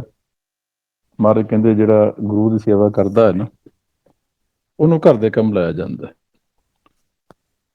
ਜੋ ਜਨ ਗੁਰ ਕੀ ਸੇਵਾ ਕਰੇ, ਸੋ ਘਰ ਕੇ ਕੰਮ ਹਰ ਲਾਇਆ। ਮਹਾਰਾਜ ਕਹਿੰਦੇ ਜਿਹੜਾ ਗੁਰੂ ਦੀ ਸੇਵਾ ਕਰਦਾ ਨਾ, ਉਹਨੂੰ ਪਰਮਾਤਮਾ ਆਪਣੇ ਘਰ ਦੇ ਕੰਮ ਲਾਉਂਦਾ। ਤੇ ਗੁਰੂ ਦੀ ਸੇਵਾ ਕੀ ਹੈ? ਉਹ ਮਹਾਰਾਜ ਦੱਸਦੇ ਨੇ, ਗੁਰ ਸੇਵਾ ਗੁਰ ਭਗਤ ਹੈ। ਗੁਰੂ ਦੀ ਸੇਵਾ ਕੀ? ਉਹਦੀ ਭਗਤੀ ਕਰਨੀ, ਸਿਮਰਨ ਕਰਨਾ, ਭਗਤੀ ਕਰਨੀ। ਇਸ ਤੋਂ ਇਲਾਵਾ ਹੋਰ ਗੁਰੂ ਦੀ ਸੇਵਾ ਕੀ? ਮਹਾਰਾਜ ਕਹਿੰਦੇ ਭਗਤੀ ਕਰਦੇ ਆ ਜੋ ਤੁਹਾਡਾ ਪ੍ਰੈਕਟੀਕਲ ਹੋਇਆ, ਤੁਹਾਨੂੰ ਮਹਿਸੂਸ ਹੋਇਆ, ਇਹ ਖੇਡ, ਇਹ ਸ਼ਬਦ ਦਾ ਭੇਤ ਆਇਆ, ਉਸ ਸ਼ਬਦ ਦੇ ਭੇਤ ਨੂੰ ਤੁਸੀਂ ਅੱਗੇ ਖੋਲਣਾ ਹੁੰਦਾ, ਅੱਗੇ ਦੱਸਣਾ ਗੁਰਬਾਣੀ ਦੇ ਰਾਹੀਂ। ਇਸ ਨਾਮ ਦੇ ਭੇਤ ਨੂੰ, ਸ਼ਬਦ ਦੇ ਭੇਤ ਨੂੰ ਅੱਗੇ ਖੋਲਣਾ। ਦੂਜੀ ਸੇਵਾ ਗੁਰੂ ਦੀ ਇਹ ਸ਼ਬਦ ਦਾ ਭੇਤ ਖੋਲਣਾ, ਸ਼ਬਦ ਦੇ ਵਿਚਾਰ, ਜੋ ਮਹਾਰਾਜ ਦੱਸਦੇ ਨੇ, ਗੁਰ ਸੇਵਾ ਗੁਰ ਸ਼ਬਦ ਵਿਚਾਰ, ਕਿ ਸ਼ਬਦ ਦੇ ਵਿਚਾਰ ਕਰਨੀ, ਇਹ ਹੈ ਗੁਰੂ ਦੀ ਸੇਵਾ। ਤੇ ਨਾਲ ਮਹਾਰਾਜ ਕਹਿੰਦੇ ਧਿਆਨ ਆਪਣਾ ਰੱਖਣਾ ਹੁੰਦਾ, ਕਿ ਸਾਡਾ ਮਨ ਕਿਤੇ ਹਉਮੈ 'ਚ ਨਾ ਆ ਜਾਏ ਕਿ ਮੈਨੂੰ ਬੜਾ ਗਿਆਨ ਹੈ ਜੀ, ਮੈਂ ਤਾਂ ਬੜੀ ਸੋਹਣੀ ਕਥਾ ਕਰਦਾ ਜੀ, ਮੈਂ ਤਾਂ ਬੜੀ ਭਗਤੀ ਕਰਦਾ ਜੀ। ਸੋ ਕਿਤੇ ਹਉਮੈ ਨਾ ਆ ਜਾਏ, ਤੇ ਮਹਾਰਾਜ ਕਹਿੰਦੇ ਨਾਲ ਧਿਆਨ ਆਪਦਾ ਅਸੀਂ ਰੱਖੀ ਚੱਲਣਾ ਹੁੰਦਾ, ਆਪਦੀ ਹਉਮੈ ਨੂੰ ਅਸੀਂ ਮਾਰ ਕੇ ਰੱਖਣਾ ਹੁੰਦਾ। ਕਿ ਜਦੋਂ ਹਉਮੈ ਆ ਗਈ, ਮਹਾਰਾਜ ਕਹਿੰਦੇ ਹਉਮੈ ਨਾਵੇਂ ਨਾਲ ਵਿਰੋਧ ਆਇਆ, ਦੋਨੇ ਬਸੇ ਇੱਕ ਥਾਂ, ਇੱਕ ਥਾਂ ਤੇ ਨਹੀਂ ਵਸਣਗੇ। ਤੇ ਅਸੀਂ ਆਪਦੀ ਹਉਮੈ ਨੂੰ ਇਹ ਗਿਆਨ ਦੁਆਰਾ ਮਾਰ ਕੇ ਰੱਖਣਾ ਹੁੰਦਾ। ਜਦੋਂ ਵੀ ਆਪਾਂ ਵਿਚਾਰ ਕਰਦੇ, ਅਸੀਂ ਵਿਚਾਰ ਆਪਣੇ ਆਪ ਨੂੰ ਸੁਣਾਉਣੀ ਹੁੰਦੀ, ਨਾ ਕਿ ਅੱਗੇ ਬੈਠੀ ਸੰਗਤ ਨੂੰ, ਕਿਉਂਕਿ ਵਿਚਾਰ ਦਾ ਸੰਬੰਧ ਸਾਡੇ ਨਾਲ ਹੈ ਕਿ ਕਿਤੇ ਸਾਡਾ ਮਨ ਹਉਮੈ 'ਚ ਨਾ ਆ ਜੇ। ਦੂਸਰੇ ਨੂੰ ਆਪਾਂ ਵਿਚਾਰ ਸੁਣਾ ਵੀ ਨਹੀਂ ਸਕਦੇ, ਇਹ ਵੀ ਸੱਚਾਈ ਹੈ ਕਿ ਉਹ ਜੇ ਨਹੀਂ ਸੁਣਾਉਣਾ ਚਾਹੁੰਦਾ, ਜਿਹਦੀ ਵਿਚਾਰ ਹੈ, ਜਿਹਦੀ ਕਹਾਣੀ ਹੈ ਮਾਲਕ, ਤੇ ਆਪਾਂ ਨਹੀਂ ਸੁਣਾ ਸਕਾਂਗੇ, ਉਹ ਉਹਨਾਂ ਨੂੰ ਵਿਚਾਰਾਂ 'ਚ ਲੈ ਜਾਏਗਾ ਮਾਲਕ ਜਿਹੜਾ। ਅਸੀਂ ਸੁਣਾਉਣ ਦੀ ਕੋਸ਼ਿਸ਼ ਕਰਾਂਗੇ, ਮਾਲਕ ਉਹਨਾਂ ਨੂੰ ਵਿਚਾਰ 'ਚ ਲੈ ਜਾਏਗਾ, ਆਪਾਂ ਨੂੰ ਉਹਨਾਂ ਨੂੰ ਸੁਣ ਨਹੀਂ ਦੇਗਾ, ਆਪਾਂ ਨਹੀਂ ਸੁਣਾ ਸਕਾਂਗੇ। ਜਦੋਂ ਉਹ ਸੁਣਾਉਣਾ ਚਾਹੁੰਦਾ, ਉਦੋਂ ਉਹਨਾਂ ਨੂੰ ਵਿਚਾਰਾਂ 'ਚ ਕੱਢ ਲੈਂਦਾ, ਰੋਕ ਲੈਂਦਾ, ਵਿਚਾਰ ਸੁਣਾ ਦਿੰਦਾ। ਇਹ ਉਹਦਾ ਖੇਡ ਹੈ। ਹੁਣ ਮਹਾਰਾਜ ਤਾਂ ਸਮਝਾਉਂਦੇ ਨੇ ਕਿ ਅਸਲ ਅਸੀਂ ਇਹ ਵਿਚਾਰ ਦੇ ਰਾਹੀਂ ਆਪਣੀ ਹਉਮੈ ਨੂੰ ਰੋਕਣਾ ਹੁੰਦਾ, ਹਉਮੈ ਮਾਰੇ ਕਰਨੀ ਸਾਰ, ਤੇ ਧਿਆਨ ਆਪਣਾ ਰੱਖਣਾ ਹੁੰਦਾ, ਬਾਣੀ ਨੂੰ ਵਿਚਾਰ ਕੇ ਆਪਣਾ ਖਿਆਲ ਰੱਖਣਾ ਕਿ ਮੈਂ ਕਿੰਨਾ ਕੁ ਸਹੀ ਹਾਂ, ਕਿੰਨਾ ਕੁ ਗਲਤ। ਹੁਣ ਤਾਂ ਮਹਾਰਾਜ ਕਹਿੰਦੇ ਨੇ ਕਿ ਇਹ ਜਿਹੜੀ ਸੀ ਸੱਚ ਦੀ ਉਸਤਤ ਗਾਉਣੀ ਹੈ, ਉਸਤਤ ਕਰਨੀ ਹੈ, ਇਹ ਸੱਚ ਦੇ ਘਰ 'ਚ ਬਹਿ ਕੇ ਕਰਾਂਗੇ ਤਾਂ ਹੋਣੀ ਹੈ। ਹੋਰ ਵੀ ਆਪਾਂ ਦੇਖਾਂਗੇ ਨਾ, ਜਦੋਂ ਕਿਸੇ ਦੇ ਘਰੇ ਕੋਈ ਪ੍ਰੋਗਰਾਮ ਹੁੰਦਾ ਹੈ ਨਾ, ਵਿਆਹ ਦਾ, ਜਾਂ ਕਿਸੇ ਦੇ ਬੱਚੇ ਨੇ ਜਨਮ ਲਿਆ ਹੁੰਦਾ, ਜਾਂ ਕਿਸੇ ਨੇ ਕੋਈ ਦੁਕਾਨ ਨਵੀਂ ਖੋਲ੍ਹੀ ਹੈ, ਜਾਂ ਕਿਸੇ ਨੇ ਕੋਈ ਮਕਾਨ ਨਵਾਂ ਪਾਇਆ ਹੁੰਦਾ, ਤੇ ਉਹਨਾਂ ਦੇ ਘਰ ਇੱਕ ਭੰਡ ਆਉਂਦੇ ਆ। ਹੁਣ ਭੰਡ ਆਉਂਦੇ ਆ ਕੋਈ ਦਾਨ ਲੈਣ ਵਾਸਤੇ ਵੀ ਸਾਨੂੰ ਕੁ 4 ਪੈਸੇ ਉਹ ਦੇਵੇਗਾ ਮਾਲਕ, ਜਾਂ ਬੱਚੇ ਦਾ ਮਾਤਾ ਪਿਤਾ, ਜਾਂ ਘਰ ਦਾ ਮਾਲਕ, ਜਾਂ ਜਿੱਦਾਂ ਕੋਈ ਵਿਆਹ ਸ਼ਾਦੀ, ਉਹ 4 ਪੈਸੇ ਦੇਣਗੇ। ਉਹ ਫਿਰ ਭੰਡ ਕੀ ਕਰਦੇ, ਉਹਨਾਂ ਦੇ ਘਰੇ ਆ ਕੇ ਜਿਹਦੇ ਤੋਂ ਕੋਈ ਲੈਣਾ ਹੁੰਦਾ ਨਾ, ਉਹਦੇ ਸਾਹਮਣੇ ਬਹਿ ਕੇ ਉਹਦੀ ਉਸਤਤ ਕਰਦੇ ਨੇ। ਫਿਰ ਆਪਾਂ ਦੇਖਦੇ ਨਾ, ਉਹ ਹੇਕਾਂ ਲਾ ਲਾ ਉਹਦੀ ਉਸਤਤ ਕਰਦੇ ਨੇ ਜੀ। ਹੁਣ ਜਦੋਂ ਉਸਤਤ ਕਰਦੇ ਨੇ, ਤਾਂ ਉਹ ਫਿਰ ਜੀਵ ਜਿਹੜਾ, ਜਦੋਂ ਉਹ ਖੁਸ਼ ਹੋ ਜਾਂਦਾ ਉਸਤਤ ਸੁਣ ਕੇ, ਉਹ ਉਹਨਾਂ ਨੂੰ ਕੁਛ ਨਾ ਕੁਛ, ਕਿਸੇ ਨੂੰ ਕੋਈ ਰੁਪਈਏ ਦੇ ਦਿੰਦਾ, ਸੂਟ ਦੇ ਦਿੰਦਾ, ਕੋਈ ਵਸਤੂ ਦੇ ਕੇ ਤੋਰਦਾ, ਉਹਨੂੰ ਪੰਡਾਂ ਨੂੰ, ਮਰਾਸੀਆਂ ਨੂੰ, ਉਹ ਦੇ ਕੇ ਤੋਰ ਦਿੰਦਾ। ਇਸੇ ਤਰ੍ਹਾਂ ਹੀ ਇਹ ਸਾਡੀ ਕਹਾਣੀ ਹੈ। ਹੁਣ ਮਹਾਰਾਜ ਕਹਿੰਦੇ ਜਿਵੇਂ ਉਹ ਸੰਸਾਰੀ ਭੰਡ ਨੇ ਜਿਹੜੇ, ਉਹਦੀ ਉਸਤਤ ਕਰਦੇ ਆ, ਜਿਹੜੇ ਉਹ ਹੈਗੇ ਨੇ, ਉਸਤਤ ਕਰਕੇ ਉਸਤਤ ਕਰਦੇ ਆ, ਤੇ ਉਹਨਾਂ ਨੂੰ ਉੱਥੋਂ ਦਾਨ ਮਿਲ ਜਾਂਦਾ ਹੈ, ਧਨ ਮਿਲ ਜਾਂਦਾ, ਲੋੜ ਦੀ ਵਸਤੂ ਮਿਲ ਜਾਂਦੀ ਕੋਈ ਨਾ ਕੋਈ। ਤੇ ਤੁਸੀਂ ਵੀ ਸੱਚ ਦੇ ਸਾਹਮਣੇ ਬਹਿ ਕੇ ਉਹਦੀ ਉਸਤਤ ਕਰਨੀ। ਉਹ ਸੇਮ ਉਹ ਭੰਡਾਲਾ ਕੰਮ ਅਸੀਂ ਕਰਨਾ, ਕਿ ਉਹਦੇ ਸਾਹਮਣੇ ਬਹਿ ਕੇ, ਮਾਲਕ ਦੇ ਸਾਹਮਣੇ ਬਹਿ ਕੇ, ਉਹਦੇ ਸਨਮੁਖ ਹੋ ਕੇ ਅਸੀਂ ਉਹਦੀ ਉਸਤਤ ਕਰਨੀ। ਇਹ ਸਾਚਾ ਸੋਹਿਲਾ ਸਾਚੈ ਘਰ ਗਾਵੋ, ਉਹਦੇ ਘਰ ਬਹਿ ਕੇ ਗਾਉਣਾ, ਉਸਤਤ ਕਰਨੀ। ਤੇ ਮਹਾਰਾਜ ਤਾਕੀਦ ਕਰ ਰਹੇ ਨੇ, ਗਾਵੋ ਤਾਂ ਘਰ ਸੱਚੇ, ਕਹਿੰਦੇ ਸੱਚ ਦੇ ਘਰ 'ਚ ਉਹਦੇ ਸਾਹਮਣੇ ਬਹਿ ਕੇ ਉਸਤਤ ਕਰਨੀ ਤੁਸੀਂ। ਕਿਉਂਕਿ ਜਦੋਂ ਅਸੀਂ ਉਹਦੇ ਸਾਹਮਣੇ ਬਹਿ ਕੇ ਉਸਤਤ ਕਰਾਂਗੇ ਨਾ, ਤੇ ਜਿਵੇਂ ਉਹ ਭੰਡ ਜਿਹੜੇ ਸਾਹਮਣੇ ਬਹਿ ਕੇ ਉਸਤਤ ਕਰਦੇ ਨੇ, ਤੇ ਉਹ ਨਾ ਵੀ ਦੇਣਾ ਚਾਹੁੰਦਾ ਮਾਲਕ, ਫਿਰ ਵੀ ਕੁਛ ਨਾ ਕੁਛ ਦੇ ਕੇ ਤੁਰਦਾ, ਵੀ ਚਲੋ ਕੋਈ ਨਹੀਂ, ਇਹਨਾਂ ਨੇ ਉਸਤਤ ਕੀਤੀ, ਚਲੋ ਦੇ ਦਿਓ। ਇਹੋ ਕਹਾਣੀ ਸਾਡੀ ਹੈ।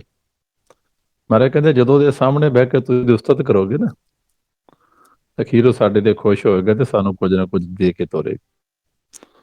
ਗਾਵੋ ਤਾਂ ਘਰ ਸੱਚ ਹੈ, ਜਿੱਥੇ ਸਦਾ ਸੱਚ ਧਿਆਵ ਹੈ। ਸੱਚ ਦੇ ਘਰ 'ਚ ਤੁਸੀਂ ਇਹ ਉਹਦੀ ਉਸਤਤ ਕਰਨੀ ਹੈ, ਗਾਉਣੀ ਹੈ, ਉਹਦੀ ਵਡਿਆਈ ਕਰਨੀ ਸੱਚ ਦੇ ਘਰ 'ਚ ਬਸ। ਤੇ ਜਦੋਂ ਉੱਥੇ ਕਰੋਗੇ, ਮਹਾਰਾਜ ਕਹਿੰਦੇ ਉਹ ਸਾਡੇ ਤੇ ਖੁਸ਼ ਹੋ ਕੇ ਕਿਰਪਾ ਕਰੇਗਾ, ਬਖਸ਼ਿਸ਼ ਕਰੇਗਾ, ਸਾਨੂੰ ਆਪਣਾ ਨਾਮ ਧਨ ਦੇਵੇਗਾ। ਕਿਉਂਕਿ ਦੇਣਾ ਹੀ ਉਹਨੇ ਹੈ ਹੀ, ਉਹਦੇ ਕੋਲੇ ਸਤਿਗੁਰ ਸੇਖੋ ਨਾਮ ਧਨ ਦੇ। ਸਤਿਗੁਰ ਨੇ ਨਾਮ ਧਨ ਦੇਣਾ, ਜਦੋਂ ਦੇਵੇਗਾ ਸਤਿਗੁਰ ਨਾਮ ਧਨ, ਮਹਾਰਾਜ ਕਹਿੰਦੇ ਸਾਡੇ ਭਾਗ ਵੱਡੇ ਹੋ ਜਾਣਗੇ। ਸਤਿਗੁਰ ਸੇਖੋ ਨਾਮ ਧਨ ਦੇ, ਗੁਰ ਕਾ ਸਿੱਖ ਵਡਭਾਗੀ ਹੈ। ਹੁਣ ਉਹ ਨਾਮ ਕਿਹੜਾ, ਜਿਸ ਨੂੰ ਅਨਹਦ ਕਹਿਤਾ ਗੁਰਬਾਣੀ 'ਚ, ਅਨਹਦ ਨਾਦ ਕਹਿਤਾ, ਜਿਸ ਨੂੰ ਸਹਿ ਧੁਨ ਕਹਿਤਾ, ਜਿਸ ਨੂੰ ਕਿੰਗਰੀ ਸ਼ਬਦ ਕਹਿਤਾ, ਉਹ ਸ਼ਬਦ ਦੀ ਗੱਲ ਮਹਾਰਾਜ ਕਰਦੇ ਪਏ ਨੇ, ਜਿਹਨੂੰ ਮਹਾਰਾਜ ਕਹਿੰਦੇ ਨੇ ਤੇਰਾ ਮੁਖ ਸੁਹਾਵਾ ਜੀ ਉਹ ਸਹਿ ਧੁਨ ਬਾਣੀ। ਉਹ ਧੁਨ ਉਹ ਬਾਣੀ ਜੋ ਸਹਿਜ ਚੱਲਦੀ। ਹੁਣ ਸਹਿਜ ਤੋਂ ਭਾਵ ਹੌਲੀ ਨਹੀਂ, ਵੀ ਹੌਲੀ ਚੱਲਦੀ ਦੀ, ਸਹਿਜ ਚੌਥੇ ਪਦ ਨੂੰ, ਕਿ ਉਹ ਬਾਣੀ ਜਿਹੜੀ ਚੌਥੇ ਪਦ ਚੱਲਦੀ ਹੈ, ਤ੍ਰੈ ਗੁਣਾ 'ਚ ਨਹੀਂ। ਨਾਮ ਜਿਹੜਾ ਚੌਥੇ ਪਦ 'ਚ ਮੌਜੂਦ ਹੁੰਦਾ, ਤ੍ਰੈਗੁਣਾ 'ਚ ਨਹੀਂ। ਤੇ ਉਹ ਤ੍ਰੈਗੁਣਾ ਦੇ ਚੌਥੇ ਪਦ 'ਚ ਕਿੱਥੇ ਮੌਜੂਦ ਹੈ ਮਹਾਰਾਜ ਕਹਿੰਦੇ ਸਾਡੇ ਅੰਦਰ। ਜੋ ਮਹਾਰਾਜ ਦੇ ਬਚਨ ਸੁਣਦੇ ਆ, ਨੌ ਨਿਤ ਅੰਮ੍ਰਿਤ ਪ੍ਰਭ ਕਾ ਨਾਮ ਦੇਹੀ ਮੈਂ ਇਸਕਾ ਵਿਸਰਾਮ, ਜੋ ਸਾਡੀ ਦੇਹੀ ਦੇ ਅੰਦਰ ਏਰੀਆ, ਉਸ ਏਰੀਏ 'ਚ ਮੌਜੂਦ ਤਾਂ ਬਾਹਰ ਵੀ ਹੈਗਾ, ਪਰ ਸਾਨੂੰ ਅੰਦਰੋਂ ਸੁਣਨਾ ਆਪਣੇ। ਹੁਣ ਉਹਦੀ ਕਹਾਣੀ ਮਹਾਰਾਜ ਫਿਰ ਸਾਨੂੰ ਦੱਸ ਰਹੇ ਨੇ ਕਿ ਜਦੋਂ ਅਸੀਂ ਉਹਦੀ ਉਸਤਤ ਕਰਾਂਗੇ ਉਹਦੇ ਸਾਹਮਣੇ ਬਹਿ ਕੇ, ਉਹ ਸਾਡੇ ਤੇ ਖੁਸ਼ ਹੋ ਗਿਆ, ਉਹ ਸਾਨੂੰ ਫਿਰ ਨਾਮ ਦੇਵੇਗਾ। ਆਪਣੀ ਜੋ ਆਵਾਜ਼ ਉਹਦੀ ਸਹਿਤ ਉਹ ਸਾਨੂੰ ਸੁਣਾਏਗਾ। ਸਤਿਗੁਰ ਮੋਹ ਕਿਨੋ ਦਾਨ, ਉਹ ਦਾਨ ਦੇ ਰੂਪ ਸਾਨੂੰ ਦੇ ਦੇਗਾ, ਫਿਰ ਸੁਣਾ ਦੇਗਾ। ਉਹ ਜਿਹੜਾ ਨਾਮ ਹੈ ਅਮੋਲਕ ਰਤਨ ਹੈ, ਉਹਦਾ ਮੁੱਲ ਨਹੀਂ ਹੈਗਾ, ਅਮੁੱਲਾ ਹੈ ਉਹ ਅਮੁੱਲਾ ਰਤਨ ਹੈ, ਉਹ ਜਵਾਹਰਾਤ ਹੈ। ਅਮੋਲ ਰਤਨ ਹਰ ਦੀਨੋ ਨਾਮ, ਕਿ ਉਹ ਨਾਮ ਜਿਹੜਾ ਮੁੱਲ ਨਹੀਂ ਕੋਈ ਪਾ ਸਕਦਾ, ਉਹ ਸਾਨੂੰ ਮਹਾਰਾਜ ਦੇਵੇਗਾ। ਫਿਰ ਉਦੋਂ ਦੇਵੇਗਾ ਜਦੋਂ ਅਸੀਂ ਉਹਦੇ ਸਾਹਮਣੇ ਬਹਿ ਕੇ ਉਹਦੀ ਉਸਤਤ ਕਰਾਂਗੇ। ਹੁਣ ਇਸ ਕਰਕੇ ਮਹਾਰਾਜ ਸਾਨੂੰ ਬਾਰ-ਬਾਰ ਸਮਝਾ ਰਹੇ ਨੇ, ਭੇਜ ਦੇ ਰਹੇ ਨੇ ਵੀ ਇਹ ਜਿੰਨੀ ਵੀ ਗੁਰਬਾਣੀ ਉਹਦੀ ਸਾਰੀ ਉਸਤਤ ਤੇ ਉਹਦੇ ਸਾਹਮਣੇ ਬਹਿ ਕੇ ਕਰਨੀ। ਅਸੀਂ ਸਿਮਰਨ ਵੀ ਜਦੋਂ ਕਰਨਾ, ਇਹ ਵੀ ਸਾਹਮਣੇ ਬਹਿ ਕੇ ਕਰਨਾ। ਵਾਹ ਗੁਰੂ ਅੱਜ ਹੁਣ ਸਿਮਰਨ ਕਰਨਾ ਸੀ, ਇਹ ਵੀ ਸਾਹਮਣੇ ਬਹਿ ਕੇ। ਤੇ ਸਾਹਮਣੇ ਅਸੀਂ ਕਿੱਥੋਂ ਅਸੀਂ ਉਹਦੇ ਸਾਹਮਣੇ ਮਤਲਬ ਆਉਣੇ ਆ, ਸਾਹਮਣੇ ਹੁੰਦੇ ਆ, ਕਿਸੇ ਸਟੈਪ ਤੇ ਕੇ ਸਾਹਮਣੇ ਹੁੰਦੇ ਆ, ਜਦੋਂ ਅਸੀਂ ਵਿਚਾਰਾਂ ਤੋਂ ਉੱਪਰ ਉੱਠਦੇ ਆ। ਜੋ ਮਹਾਰਾਜ ਦੱਸਦੇ ਨੇ ਨਾ, ਵੱਡਾ ਸਾਹਿਬ ਉੱਚਾ ਥਾਂ, ਕਿਉਂਕਿ ਸਾਹਿਬ ਵੱਡਾ ਹੈ ਤੇ ਉੱਚੇ ਸਥਾਨ ਤੇ ਉਹ ਰਹਿੰਦਾ, ਤੇ ਜਿੱਥੇ ਉਹ ਰਹਿੰਦਾ ਉੱਥੇ ਉਹਦਾ ਨਾਮ ਮੌਜੂਦ ਹੈ। ਉੱਥੇ ਆਪ ਹੈ ਤੇ ਉੱਥੇ ਨਾਮ ਮੌਜੂਦ ਹੈ ਉੱਚੇ ਸਥਾਨ ਤੇ। ਵੱਡਾ ਸਾਹਿਬ ਉੱਚਾ ਥਾਂ, ਉੱਚੇ ਉੱਪਰ ਉੱਚਾ ਨਾਮ, ਤੇ ਜਿੱਥੇ ਉਹ ਹੈਗਾ ਉੱਚਾ, ਉੱਥੇ ਉਹਦਾ ਨਾਮ ਉਸ ਸਥਾਨ ਤੇ ਮੌਜੂਦ ਹੈ। ਹੁਣ ਇੱਥੇ ਉੱਪਰ ਤੋਂ ਭਾਵ ਇਹ ਨਹੀਂ ਵੀ ਉੱਪਰ ਕਿਤੇ ਪਹਾੜ ਤੇ ਟੀਸੀ ਤੇ ਜਾ ਕੇ ਬਹਿ ਗਿਆ, ਨਹੀਂ। ਹੁਣ ਇਹ ਸਾਡੀ ਕਹਾਣੀ ਸਾਨੂੰ ਪ੍ਰੈਕਟੀਕਲੀ ਸਮਝਾਈਏ ਕਿ ਸਾਡੀ ਕਾਇਆ ਦੇ ਅੰਦਰ, ਸਾਡੇ ਸਰੀਰ ਦੇ ਅੰਦਰ ਜੋ ਸਭ ਤੋਂ ਸਾਡਾ ਉੱਚਾ ਸਥਾਨ ਹੈ, ਜੋ 2 ਨੇਤਰਾਂ ਤੋਂ ਉੱਪਰ ਦਾ ਏਰੀਆ, ਸਾਡੇ ਮਸਤਕ ਦਾ ਏਰੀਆ, 2 ਨੇਤਰਾਂ ਤੋਂ ਉੱਪਰਲਾ ਏਰੀਆ, ਇਹ ਸਾਡੇ ਸਰੀਰ ਵਿੱਚ ਸਭ ਤੋਂ ਉੱਚਾ ਸਥਾਨ ਹੈ। ਤੇ ਮਹਾਰਾਜ ਕਹਿੰਦੇ ਇਸ ਏਰੀਏ ਦੇ ਅੰਦਰ ਉਹ ਬੈਠਾ ਹੁੰਦਾ। ਇਸ ਏਰੀਏ ਨੂੰ ਕਾਇਆ ਦੇ ਅੰਦਰ ਹਰਮੰਦਰ ਵੀ ਕਿਹਾ ਜਾਂਦਾ। ਜੋ ਮਹਾਰਾਜ ਦੇ ਬਚਨ ਸੁਣਦੇ ਨਾ, ਹਰਮੰਦਰ ਹੈ, ਸਰੀਰ ਹੈ। ਪਹਿਲਾਂ ਤਾਂ ਕਹਿੰਦੇ ਕਿ ਹਰਮੰਦਰ ਕੌਣ ਹੈ, ਕਿਹੜਾ ਹੈ? ਇਹ ਸਾਡਾ ਸਰੀਰ। ਹੁਣ ਜਦੋਂ ਅੱਗੇ ਚੱਲਦੇ ਆ ਤਾਂ ਕਹਿੰਦੇ ਸਰੀਰ ਦੇ ਅੰਦਰ ਫਿਰ ਹਰਮੰਦਰ ਹੈ। ਜਿਵੇਂ ਆਪਾਂ ਇੱਥੋਂ ਜਾਣਾ ਹੋਵੇ ਦਰਬਾਰ ਸਾਹਿਬ, ਤੇ ਕੀ ਕਹਿੰਦੇ ਜੀ, ਅਸੀਂ ਅੰਮ੍ਰਿਤਸਰ ਸਾਹਿਬ ਚੱਲੇ ਹਾਂ ਜੀ, ਦਰਬਾਰ ਸਾਹਿਬ ਚੱਲੇ ਹਾਂ ਜੀ, ਅਸੀਂ ਅੰਮ੍ਰਿਤਸਰ ਸਾਹਿਬ ਚੱਲੇ ਹਾਂ ਜੀ। ਹੁਣ ਇੱਥੋਂ ਅਸੀਂ ਅੰਮ੍ਰਿਤਸਰ ਸਾਹਿਬ ਨਾਂ ਲੈਂਦੇ ਹਾਂ ਸ਼ਹਿਰ ਦਾ, ਅੰਮ੍ਰਿਤਸਰ ਸ਼ਹਿਰ ਦਾ। ਤੇ ਜਦੋਂ ਅੰਮ੍ਰਿਤਸਰ ਸ਼ਹਿਰ 'ਚ ਪਹੁੰਚਦੇ ਹਾਂ, ਉੱਥੇ ਜਾ ਕੇ ਫਿਰ ਅਸੀਂ ਜੋ ਹਰੀ ਦਾ ਮੰਦਿਰ ਹੈ ਅੰਮ੍ਰਿਤਸਰ ਸਾਹਿਬ, ਅੰਮ੍ਰਿਤ ਦਾ ਸਰੋਵਰ, ਫਿਰ ਉਹਦੀ ਭਾਲ ਕਰਕੇ ਲੱਭ ਕੇ ਉੱਥੇ ਪਹੁੰਚਦੇ ਹਾਂ।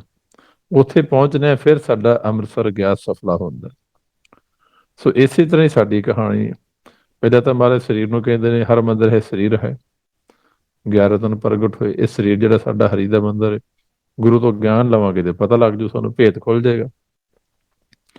ਅੱਗੇ ਫਿਰ ਦੱਸਦੇ ਨੇ ਕਿ ਜਿਹੜਾ ਅੰਮ੍ਰਿਤਸਰ ਹੈ ਨਾ, ਜਿੱਥੇ ਉਹ ਹਰੀ ਬੈਠਾ ਹੈ, ਉਹ ਇਸ ਕਾਇਆ ਦੇ ਅੰਦਰ ਹੈ। ਇਸ ਕਾਇਆ ਦੇ ਅੰਦਰ ਫਿਰ ਅੰਦਰ ਹੈਗਾ। ਜੋ ਮਹਾਰਾਜ ਦਾ ਬਚਨ ਆਪਾਂ ਸੁਣਦੇ, ਕਾਇਆ ਅੰਦਰ ਅੰਮ੍ਰਿਤਸਰ ਸੱਚਾ, ਉਹ ਸੱਚਾ ਅੰਮ੍ਰਿਤਸਰ ਜਿੱਥੋਂ ਜਾ ਕੇ ਮਨ ਨੇ ਅੰਮ੍ਰਿਤ ਪੀਣਾ ਹੈ, ਮਨ ਪੀਵੇ ਪਾਏ ਸਵੇ, ਉਹ ਕਾਇਆ ਦੇ ਅੰਦਰ ਫਿਰ ਅੱਗੇ ਆ ਕੇ।